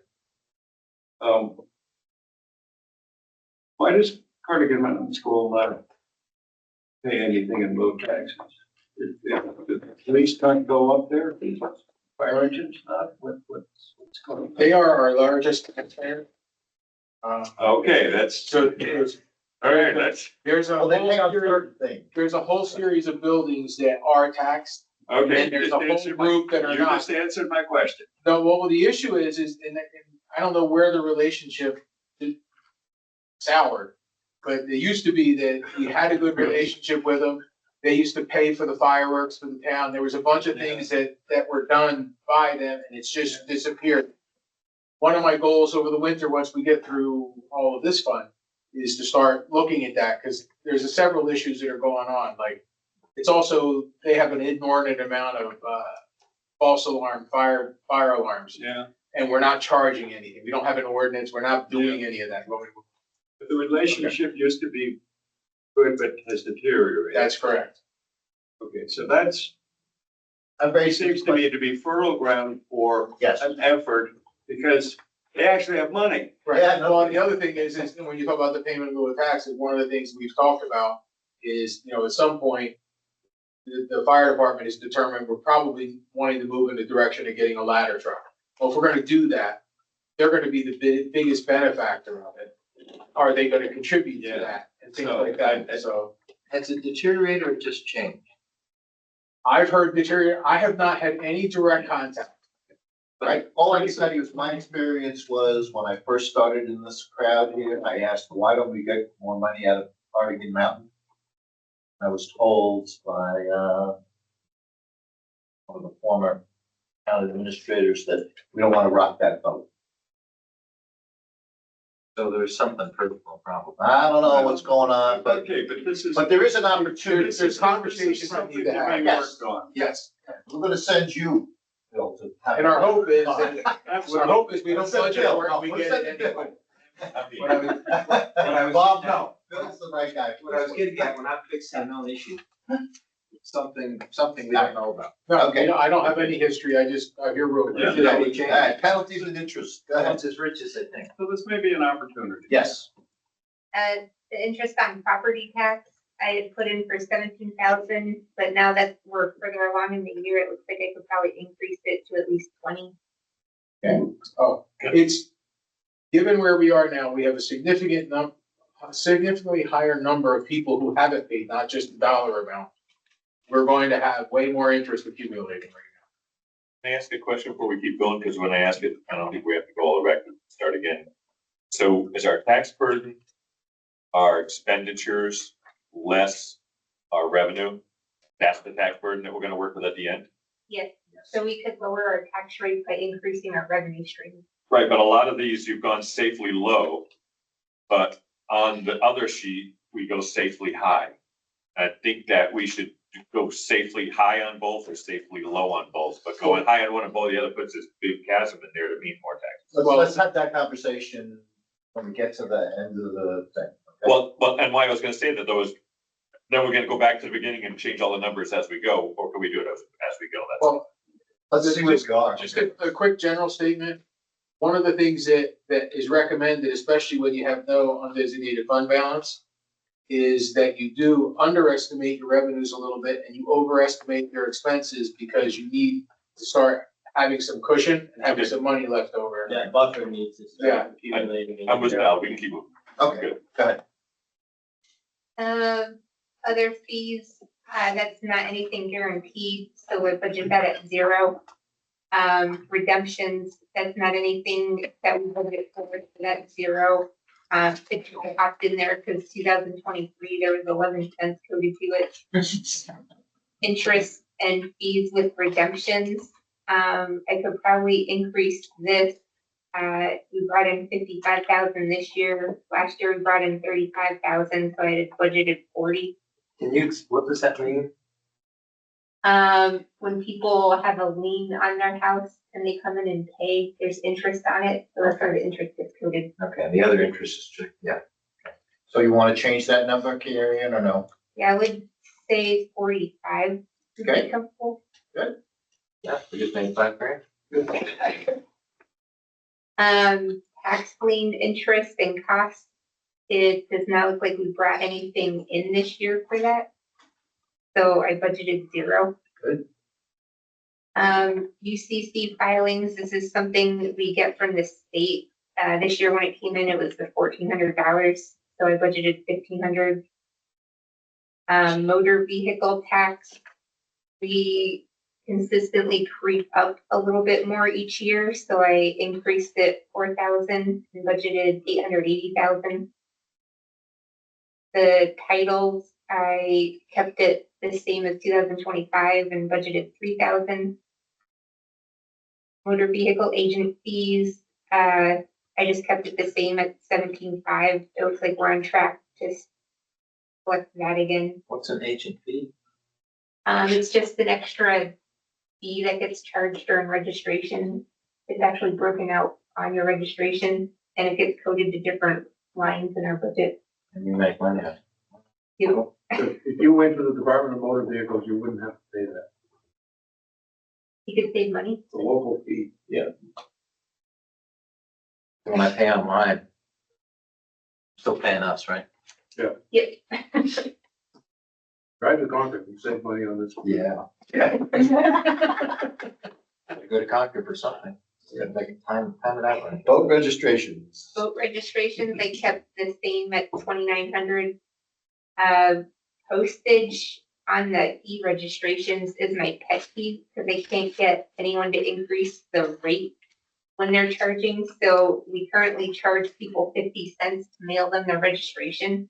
And our postage machine charges 74 cents to postmark it. Is that on your list of things? Increase? Cents for a stamp. I got the board to approve it. Now I just need the person to actually start charging people 74 cents. What person would that be? For tax collector. I wonder who. And why wouldn't they do that? Because they're making all that money on the agent fees. Yeah. That's who gets the issue fee, right? Houston aren't being done south. Gets back to the break-even issue, at least, right? So in 2024, we collected $940. So I just kept it even at 900. It looks like our actual for this year's 1,000, so I couldn't increase it, but it's not a whole lot. Who is the overseer of that to make that happen? That person is an elected official. Yeah, and has to contact the software company and change the fee. And we have no say. So there's nobody that can. No, there's nobody oversees elected officials. Right, there's nobody to. Okay, so that would really be like $1,200 or $1,300. Could be citizens walking in and At least asking. cover Right. postage. No, I get it, but I mean, it's a third. We make requests and we set policy and then we sit and watch. Page 2. Do we want to, as the budget committee, after we go through this, make write a letter or make a recommendation to the select board about what fees we think should be increased? Well, I think that's a good thought, but I think we just determined that the select board doesn't have anything to do with that person enhancing your fees. So maybe we write a letter directly to that elected official or ask her to come in and revisit for a minute and say, look, this is what we were looking at in revenue, this is what we noticed. Can you make it happen? Yeah, well, I guess my underlying point, thinking about is that, these folks come up with, let's raise some fees. Sure. And we are in agreement that those fees should in fact be raised. Right. And we should say something to whoever Sure. we need to say something to, Right. that we believe this should be done. Well, we did, the select board, because the clerk and tax collector had brought a list of fees that we had to adjust to the select board. They were approved. And that was included. It just has not taken effect. Right, exactly. So So I mean, somebody, it's all, the fee increase is already Well, happened. that's the Dan's point is what I'm saying is if there's somebody that is an elected official here in town that not doing what we as the budget committee believe is the proper thing to do. Right. And we should send them a letter saying. Right. We believe you should do this because the next time you go up for election, you're not gonna do what we think. We're gonna be not likely to support you. But isn't it a new problem that's been recognized in the last 12 months? It really hasn't been observed in prior months. The net result of this error is costing the town maybe $100 a year. Correct. Yeah. So It's minimal. I know it's a small amount of money. I get it. this is the question about timing. When Right. was this? 3 months ago, within the 90 days, longer? July, because that's when the Right. software. So we just was- need to ask that person when she plans to accomplish that. Well, all I'm saying is I think it should be pulled. sure, agreed, agreed. I mean, the person, listen, in all fairness, it might have slipped the person's mind. They may not remember there may be many things. And as elected I think that's officials, a I good think it's idea. our So let's, I'll make a motion to do that. I'll second. all those in favor? Aye. All right, good. All right, so I'm on the hook now to do some kind of action. 1 cent. Michael wants to do it. Huh? I think Michael wants to do it. By the way, your registration, your cars will double. You know, all right. Just your car. You're gonna sign it, right? Yeah, I will, you Sign it you guys tell me this is what you wanna do, I'll sign. Dan will go sign. So say it's all. Oh, so, all right, building permits. The building inspector did give me a range of proposed rates. So I presented, or we put it together and we have to present to the select board, but either way, there's gonna be an increase. We're basically giving them 4 different options and depending on which one they choose, then we'll know what our estimated revenue is. He's been pretty consistent at 70 permits a year.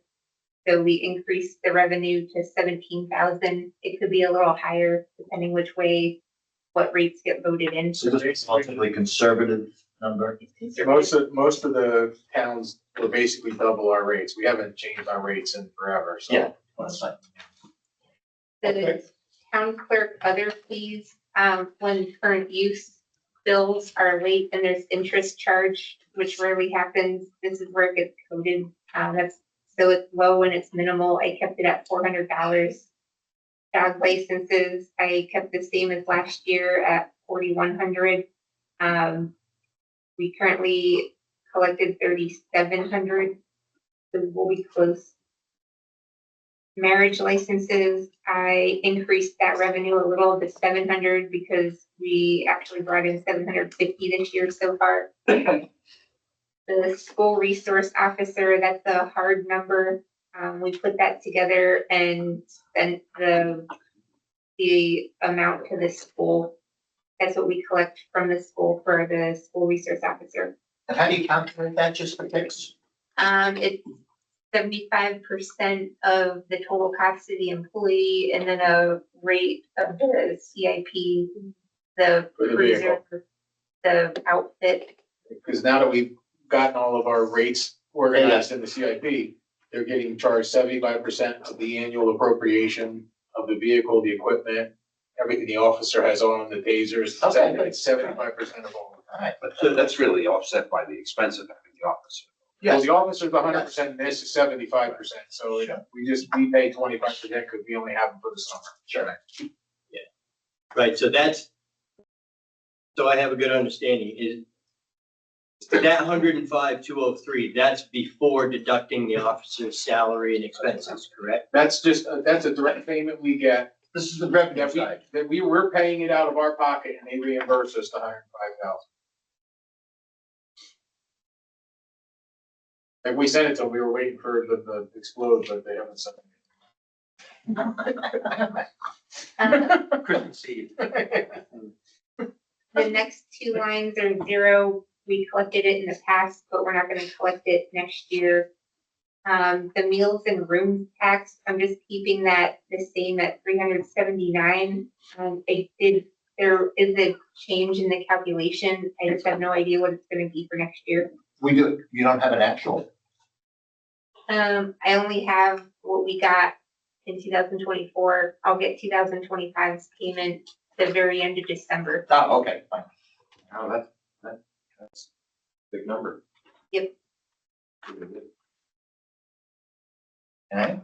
The highway block grant, I can only see 2 quarters, based on the state's fiscal year. So the 2-quarter payments that they posted, I just doubled that for the whole year and came up with the 132. They have been slowly decreasing over the years.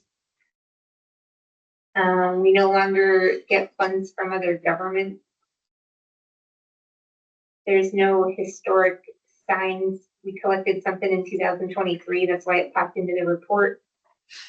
The state and fed forest land reimbursement, I kept that at 160. It looks like we brought in 137 this year and last year.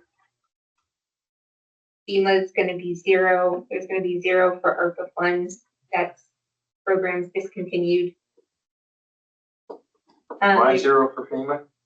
Because we already got the money for the 2019 one and we had to withdraw the other one that was an open unit. Because we didn't have the historic evidence that we needed to get them to give us that. And everything's closed now. Yeah, we have closed all of our open FEMA things, they're all done. Even the stuff down in the Gulf of a couple of years ago with all that all got reimbursed. Which one? The Gulf on South Road.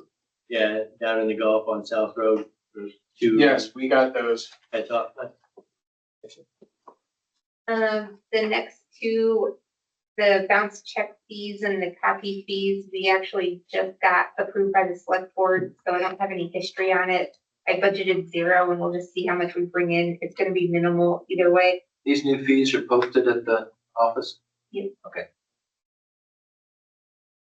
Planning board application fees, I kept that at the 1,100 that we budgeted in 2025.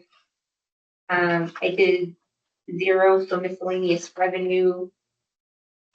Kept the recording fees at $230. This year we brought in 236 so far.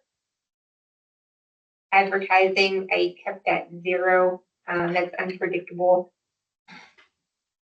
The planning board postage, I kept it budgeted at 100, but it looks like I could increase it to 200 possibly. Police report copies, I kept that at $500. We brought in 675 this year, but only 400 last year, so I figured 500 worked. Police miscellaneous, these are miscellaneous fees that come in from the state for the police department. It's increased a lot this year, but I kept it at 700 because I didn't know what to expect for next year. Can we do that postage at 200 though, like you were saying? At least do that. You said PB postage could be 200. Yep, I'll increase it to 200. It's something somewhere. Thanks. Every 100 counts. The police grant, this is to offset the police lease line because he got a grant to cover a portion of the leases. $12,000. I got that number from Chief Porter. The fire department miscellaneous, I kept it at 0. But one of my proposed fees would be false alarm fees, and I could add that if we get it passed. The funds from Orange and Dorchester, those, when we recalculated the contract with them for 2026, those are the numbers we came up with. The same for the Town of Orange recycling service, that's what we would charge them for their portion of the transfer station. Do you have any idea how many residents are in Orange? 277. 277? 291. Okay. I used 277 when I figured out the ratio. And we're also looking at, Grafton with the ambulance calls, because we've actually just sent them a draft invoice because it's costing us about $80,000 a year to cover all the calls we're doing over there, so. So we're gonna see if we can get some revenue out of that. Where is that here? It's not on here yet because they haven't agreed, because basically they're gonna have to decide whether they're gonna pay us or we don't cover. It's because it's not mutual aid for ambulance. So going on the number of residents that carry ambulance, which is 277. So the town of Orange, $27,000 a year divided by 277. So each person is paying less than $100 a year to use our transfer station. Right. Which is the real problem, which is why we're talking to the select board about having to go to both, sticker fees and bag fees, because we're being used because we don't charge anything at the location. Like, we just have to match the towns around us, so we just get the amount of trash we should be getting. Because our transfer station is costing us $400,000 a year. Yeah. I'm right there with you. Yeah. I Where keep do we going. come up with that number of $27,000? Who comes up with that? Is that a negotiated? No, I added the residents of Keenan plus the residents of Orange, and then got a ratio of the Orange residents, and then just put that against the transportation budget. Understood. All right, so we don't have a separate account with them for that. They just act as our residents for the, right? Or do we have a negotiated price with that town? Pretty sure it's Yeah, we negotiable. give them the dollar amount, they collect the taxes and give us a check for it, and it gets coded to that line. So, but that doesn't seem all that different than what we're paying on our own people. We, 400,000, we have 4,000 residents, right? It's roughly $100. Right. So it's not the same, but I think that's. Close percent, that's the same ratio. That's what I just worked out. Yeah. Yeah, I just, because he had made me, I thought you were thinking we were undercharged. Understood, and that did help. Yep, thank you.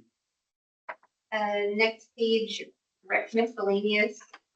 We collected a couple fees for some events back in 2024, but we currently do not have a rec director anymore, so I kept that at 0.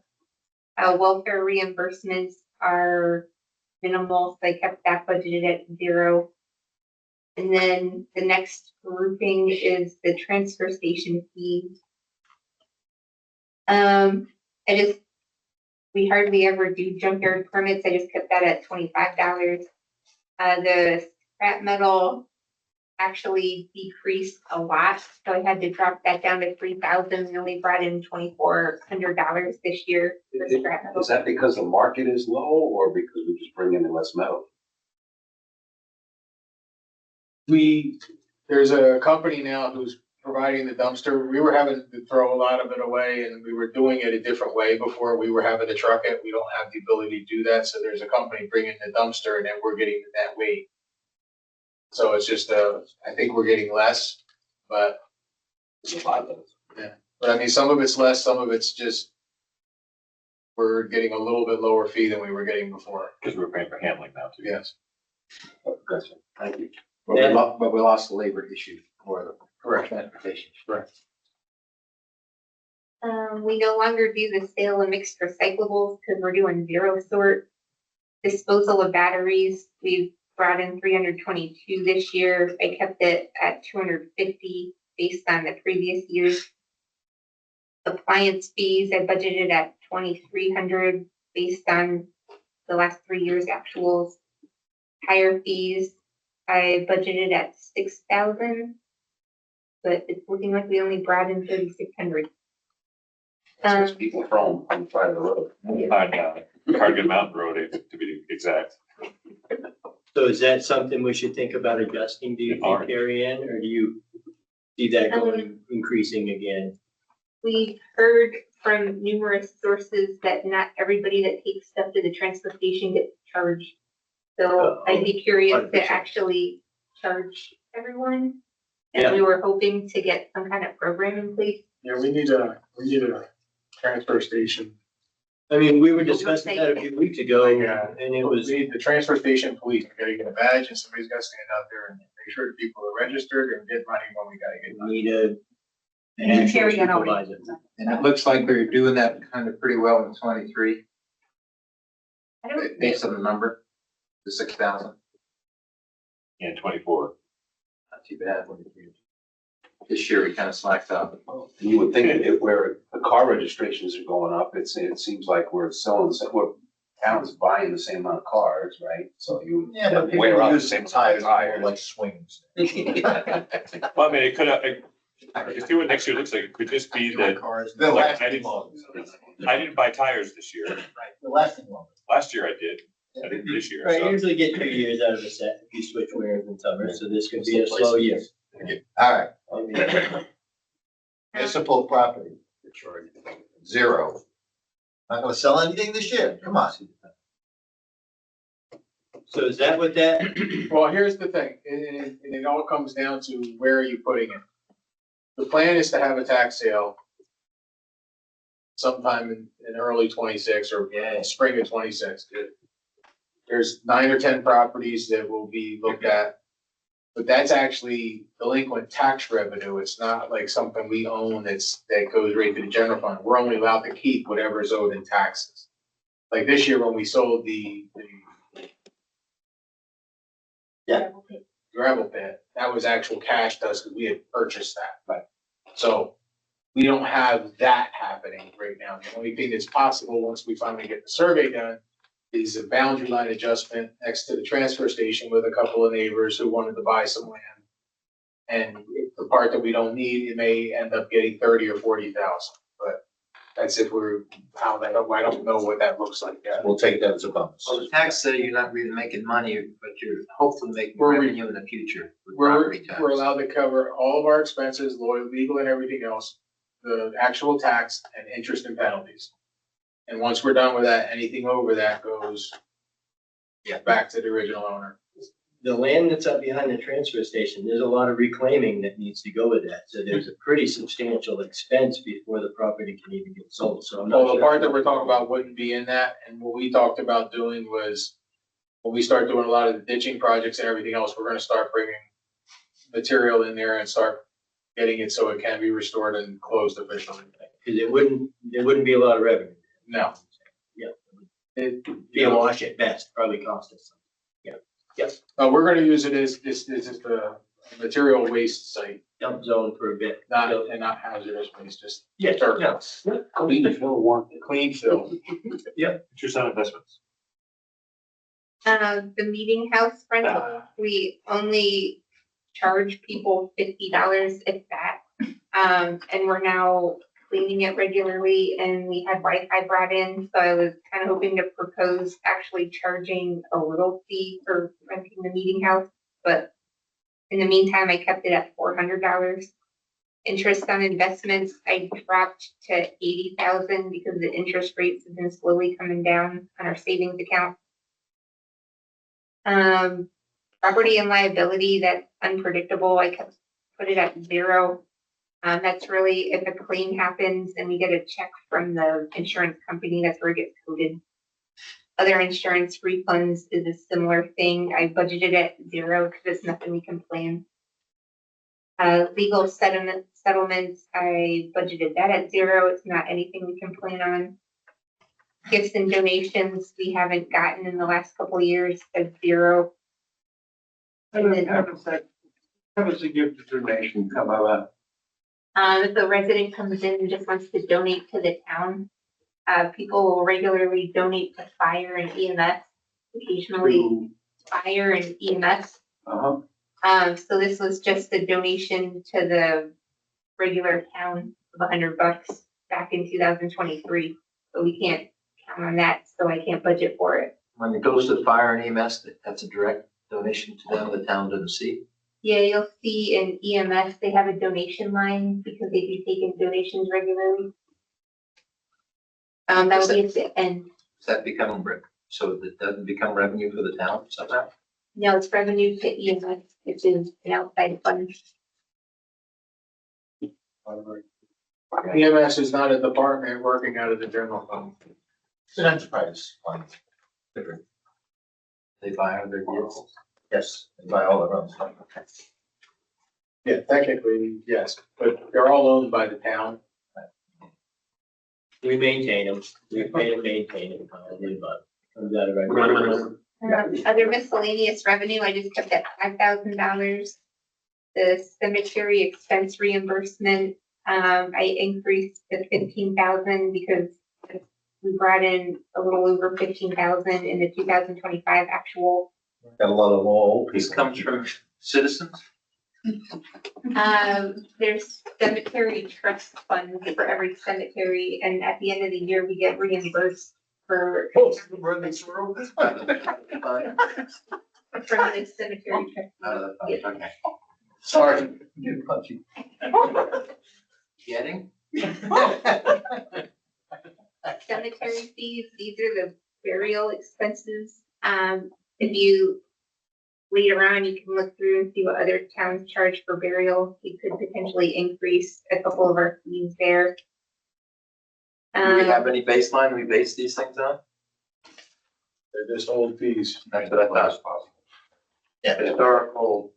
Yes. If we had the tax rate was so low. Which is not good. We're not transfers from special revenue funds. There's no plans to transfer any of that money in to spend anything. Transfers from trust fund. We're no longer using our capital reserve funds this way because now that the board's agents do expend, we're spending directly from the capital reserves. So we don't have to transfer the money into the general fund through voter approval. So this line will probably go away, especially once we change the fire capital reserve. We won't use it anymore.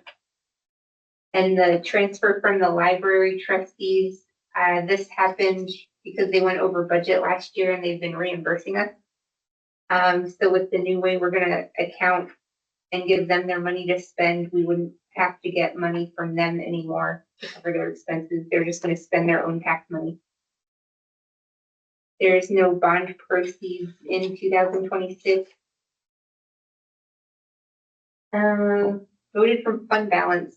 So in 2025, we have not paid the lease payment because with the lag on it, we paid the lease payment from 2024 fund. So we want to take the 169,000 that is spent in this year's operating budget and then put it into next year's, or put it into the capital reserve next year. So that'll be voted from fund balance and we'll have to, that'll be a revenue. And that's it for the general fund.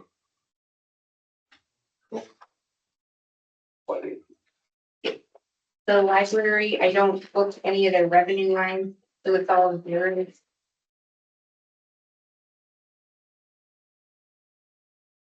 Sewer septic disposal. I'm not sure what's going on with that, so I kept it at 0. The sewer use fees, Got on page 6 now? yes, Yeah.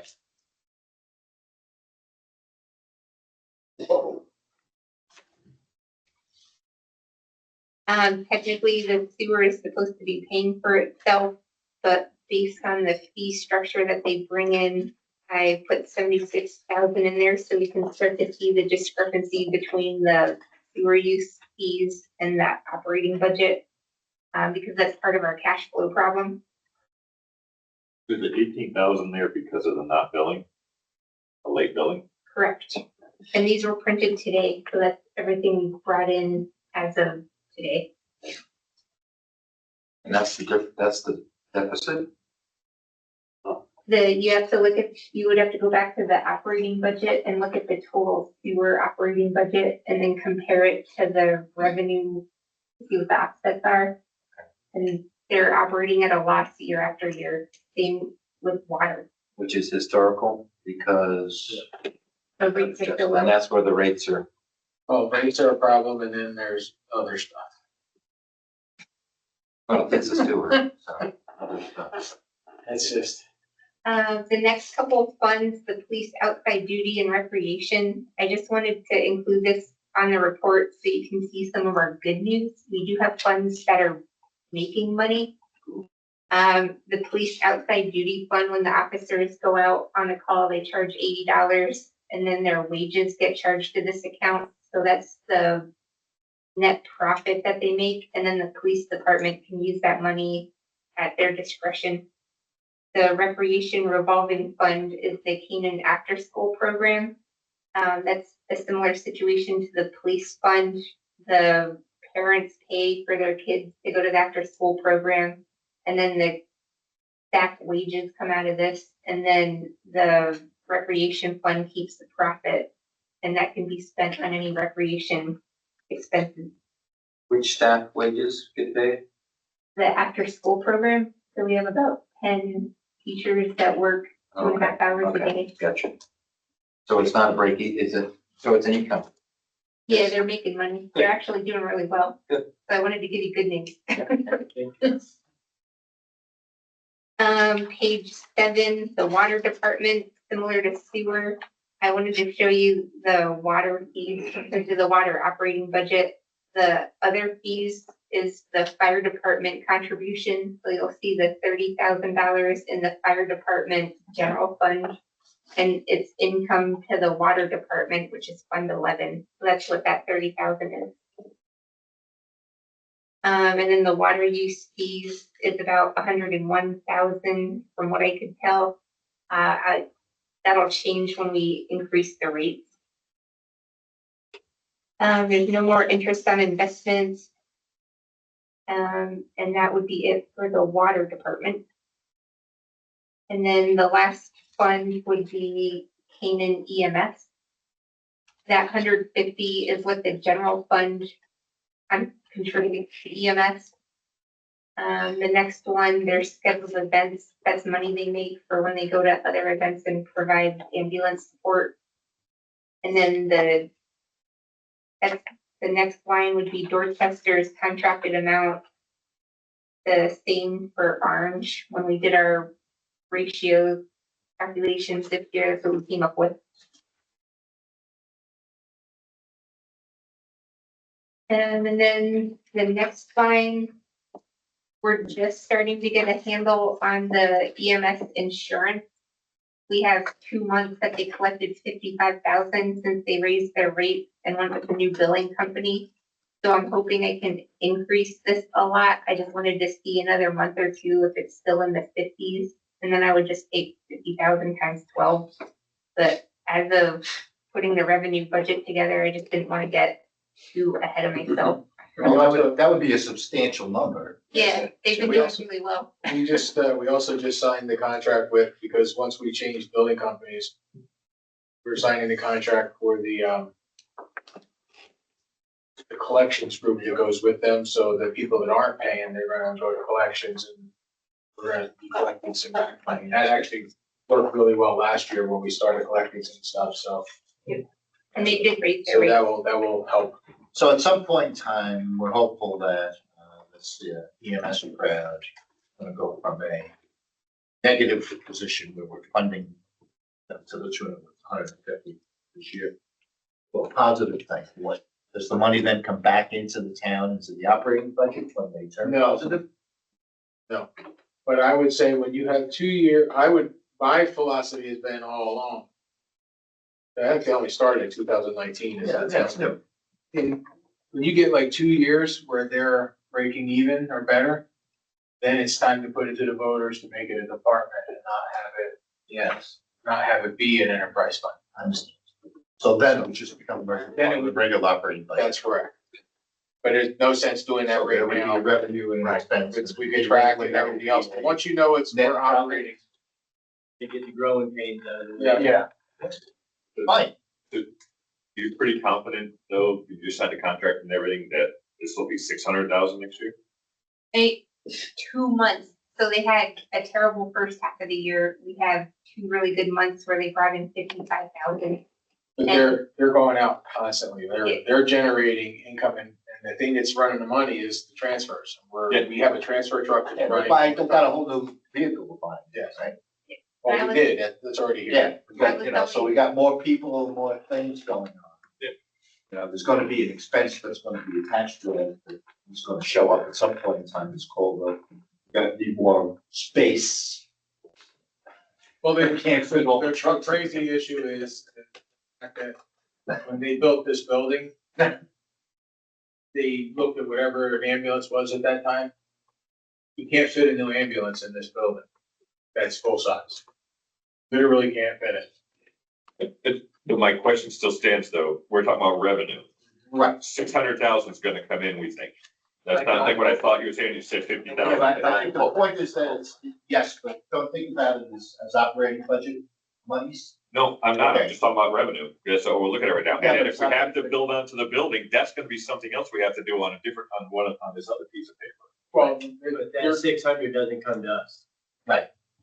It's not operating budget revenue. Does the 433 that you budgeted come to us? No. It comes in, It's the same as water sewer. So if you look at the operating budget at the very end, you see the EMS budget, it's Fund 12, and then this would be their revenue. It's like water and sewer has their expenses and their revenue. So does EMS. so I asked the question in the beginning, if the revenue goes up, the tax burden goes down? no, not with EMS. EMS. Until it becomes a. So why is it on this report?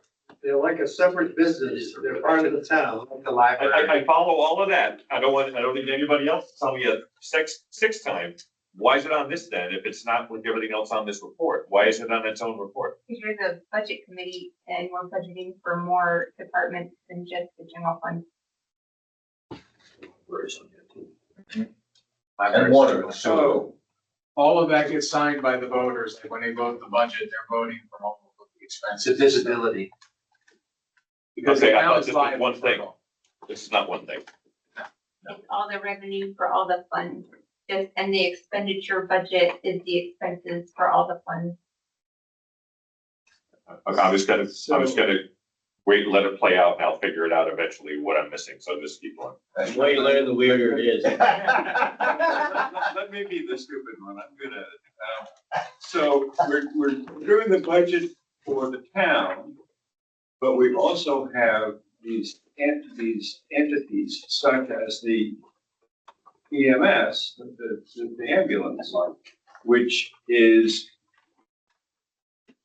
literally a separate entity. Runs its own business. It's like its own business. And whether it's making money or losing money doesn't affect the tax rate. We're the parent corporation, we have to bill. I don't know about that. Doesn't affect the tax rate. Yes. So it's Yes. sort of independent, but Right now, the town of Canaan contributes $150,000 in the 26 budget to the ambulance. Right. For the ambulance coverage. Yep. So the taxpayers are financially liable if the thing blows up. Okay, like if they lost, like they just went out of business, everybody quit, the town is still responsible to spend, just like the water and sewer. The town owns all of the infrastructure. The users pay for all the fees and the operations, but the town owns all of the infrastructure. Which is why we look at it and say, this makes sense for you to do this. The town has to authorize it because they're liable, they're responsible for everybody. I got it. Because eventually they have to buy ambulances and then we have to provide housing for the ambulances. They have our name on Coming it. toward understanding. Yeah, it's not Right, easy. it takes a minute. doesn't It takes it. And it's, They have our name on the door. So they're kind of connected. All right, That's it. that's it. Did you want to go over any of these or no? You can study them. Just study them at your pleasure.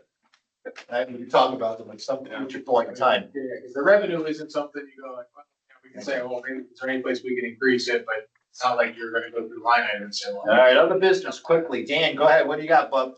You asked for the business, I'll keep it as quick as I can. Okay, thank you guys, I appreciate it. So I'd like to revisit something from a couple meetings ago that I don't have a clear understanding of, so I want to reiterate some things and then try to see why I don't have a full understanding. I guess my question is, it is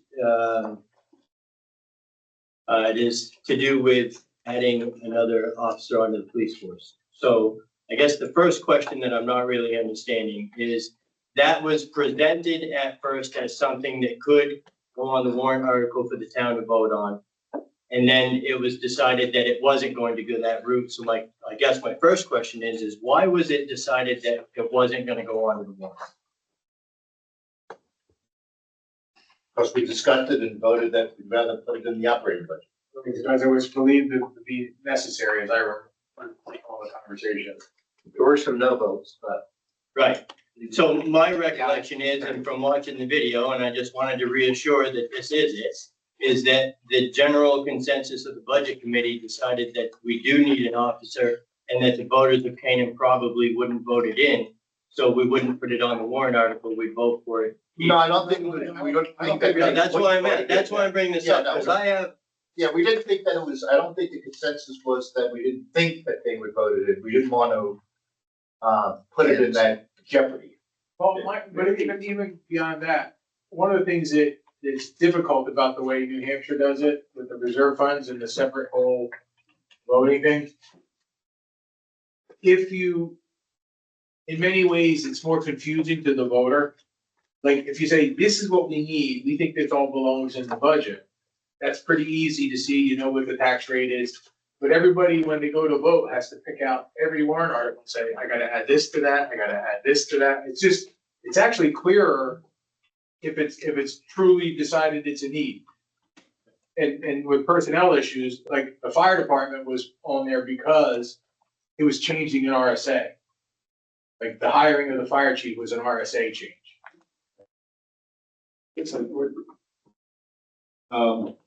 in my maiden speech, I said, I think that the duty of the budget committee is to evaluate the needs of the community and to make a recommendation as to what the budget would be for the town.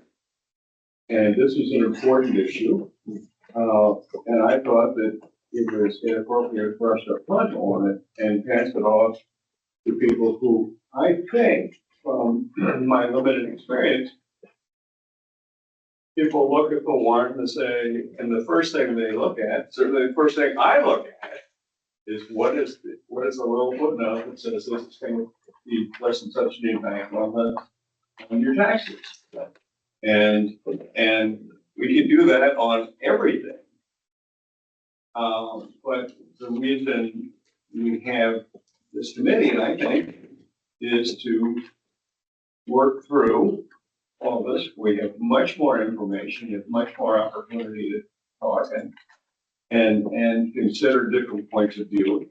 Say we collectively think this is what would be right for the town. Now, someone looks at the whole situation and says, I'm gonna vote against it. get this guy Stone off the committee, and I'm hoping that they're blaming one of the other two, the three of us, so, I mean. But that was I think that was an important consideration, Dan. That it's, we're not here to say, wow, this is important, so, well, we're just gonna punt and not make a recommendation to the taxpayers. We're gonna say, you can do this, you can do that, but you decide. And that is going to be a decision made on less information and less debate than we were able to have in this meeting, in these meetings. And I do understand. And that's why I was going back and forth on not really having a clear understanding. But my view of being an elected official on the budget committee is when I went in there personally and I voted to elect people that I'm sitting on this committee with, and people voted for me. I think my view is you vote for an elected official with the expectation that that person is going to speak and act on your behalf. And I have a problem with if we feel like the majority of the people in Canaan wouldn't want to vote for another added position. So we circumvented them from being able to do that. To me, it feels like it's just the opposite, and we're working against their better wishes because we're able to make a unilateral decision. Now, I know we're making decisions based off more information and all of that, but it seems to me that we took something that's going to impact taxes year over year, not just a one-time expense. And it's going to add a fair amount. I mean, it's like it's how many percentage of an increase is it? It's $212,000 is what we were talking. For what? The new officer. For the initial addition of the officer and all of that. Let's see, the vehicle, Right, yeah, but even still, it's, not 200. even still, it's Pretty close. Yeah. Gotta get all the. So, but even still, it seems as though like that's what we did. We all decided that we thought that's what the town should have, but everybody else may not vote it in. I agree with the theory that you're advancing. Yeah, I think it's completely legitimate, yeah, but they're just saying that, we're anticipating that the town will vote against us. I can't get to that point. okay. So how about we revisit this again? We get the whole budget together. Oh, yeah. May not like the bottom line. And then when we see the bottom line, we're gonna have to look for Scott's favor. And then maybe this is an item, and there's a few other items. So, Yeah, I guess that is part of my request to even bring it up tonight is that, and I know we get to kind of go through this again and move some things and add some things. But, and I appreciate you guys taking the time. It's been a long meeting, but that's something that's been on my mind for a few weeks, and it feels like we're going against what the voters would want us to do. So I get your point, and I see that, maybe I saw it from a different perspective. So if we could just open our minds to that, maybe put a little thought into it. I know I'm gonna go back and watch the budget meeting, and I'm gonna listen very closely. And I'm gonna find out what was said and why it was done. I think what was also said though, was you're not taking their vote away, because they still have to vote the budget with that officer in it. And if they don't like it, they're the opposite. It's less likely. Yeah, but it's not shown that that's officers in it. And part of the reason we actually in the town of Canaan put Board of Selectmen approve or don't, or Budget Committee approves or doesn't, because that's the way we've decided to express to our voters that we are actually for or against that. Not to just eliminate the option of that going on the warrant. The reason we made it so we show that we approve or don't approve is so things do go on the warrant for the public to vote on. That's why we're an SB2 or whatever it is, if that's the correct terminology. And I'll go back and I'll look and I'll make sure that that's what I heard or didn't, right? But that was my concern. I felt for the last 3 weeks that, quite frankly, I stuck my neck out on the line 4 years ago and fought toe to toe with an administration that I think was doing the same thing. And the last thing I want to do is sit on another committee that inadvertently, not maliciously, but is kind of doing that same thing. So I just wanted to take a minute, bring it up. Maybe we can all put a little thought into it over the next couple of weeks, every now and again, if it pops in, and we can discuss it again. But to me, it was just, it's unsettling to think that that's what we're doing. I'd like to say, because I did vote, just what you said, but we had a vote. There was a vote taken. Yeah. And vote carried. Understood. Nobody was doing what you're intimating. Well, we'll see. And like we I said, guess. there is a way we're gonna scrub this thing again. Yep. If we come out $200,000 over, we'll know how we could adjust it. Without going through every other line item, if that's the way we think we can do it. Yep. So that's the whole point here. And at that point in time, the data was presented, the board, the committee voted, and that was the carried. Understood. But if it doesn't settle right with me, I'll bring it back up. You know, most important issues to most people in any community are safety and condition of the roads. And I think Brian that day was here, made a pretty compelling case that he needs another officer to increase safety. And so I voted yes, because I felt like it would be no different than if the highway department needed another shovel. No, they need another shovel, give them a shovel. Yeah, and to Bill's point, you know, the average citizen in Canaan does not get the extent of information that we get in these meetings, Absolutely. number one. And they don't have the time to get into the detail of it. They don't have time to even show up at the deliberative session to even ask questions. Right? So the reason that they vote for people, elected people, whatever the position is in town, is because they believe that that person is going to make good decisions on their behalf. Sure. And if it, and so, one of the reasons where I'm actually in favor of showing whether the board approves or disapproves, or the select board approves it, because I personally believe that most people hardly even read what the warrant is. They look, do they approve it? Oh, yeah. Right? So if we circumvent that. Well, we're not circumventing. Right. Dan, I mean, you as there was a board member who unilaterally voted no on the budget. Yeah, it was. Because that person was, thought that there were things that, shouldn't be in there. Right. And so you, or any person here, when we say, do we vote to approve the budget, has the opportunity to say, yes, I'm in favor of the budget, or no, I'm not in favor. Yeah. That's all. And it's a matter of record. And it's a matter of, and that's the way that goes. But thank you very much for the thought.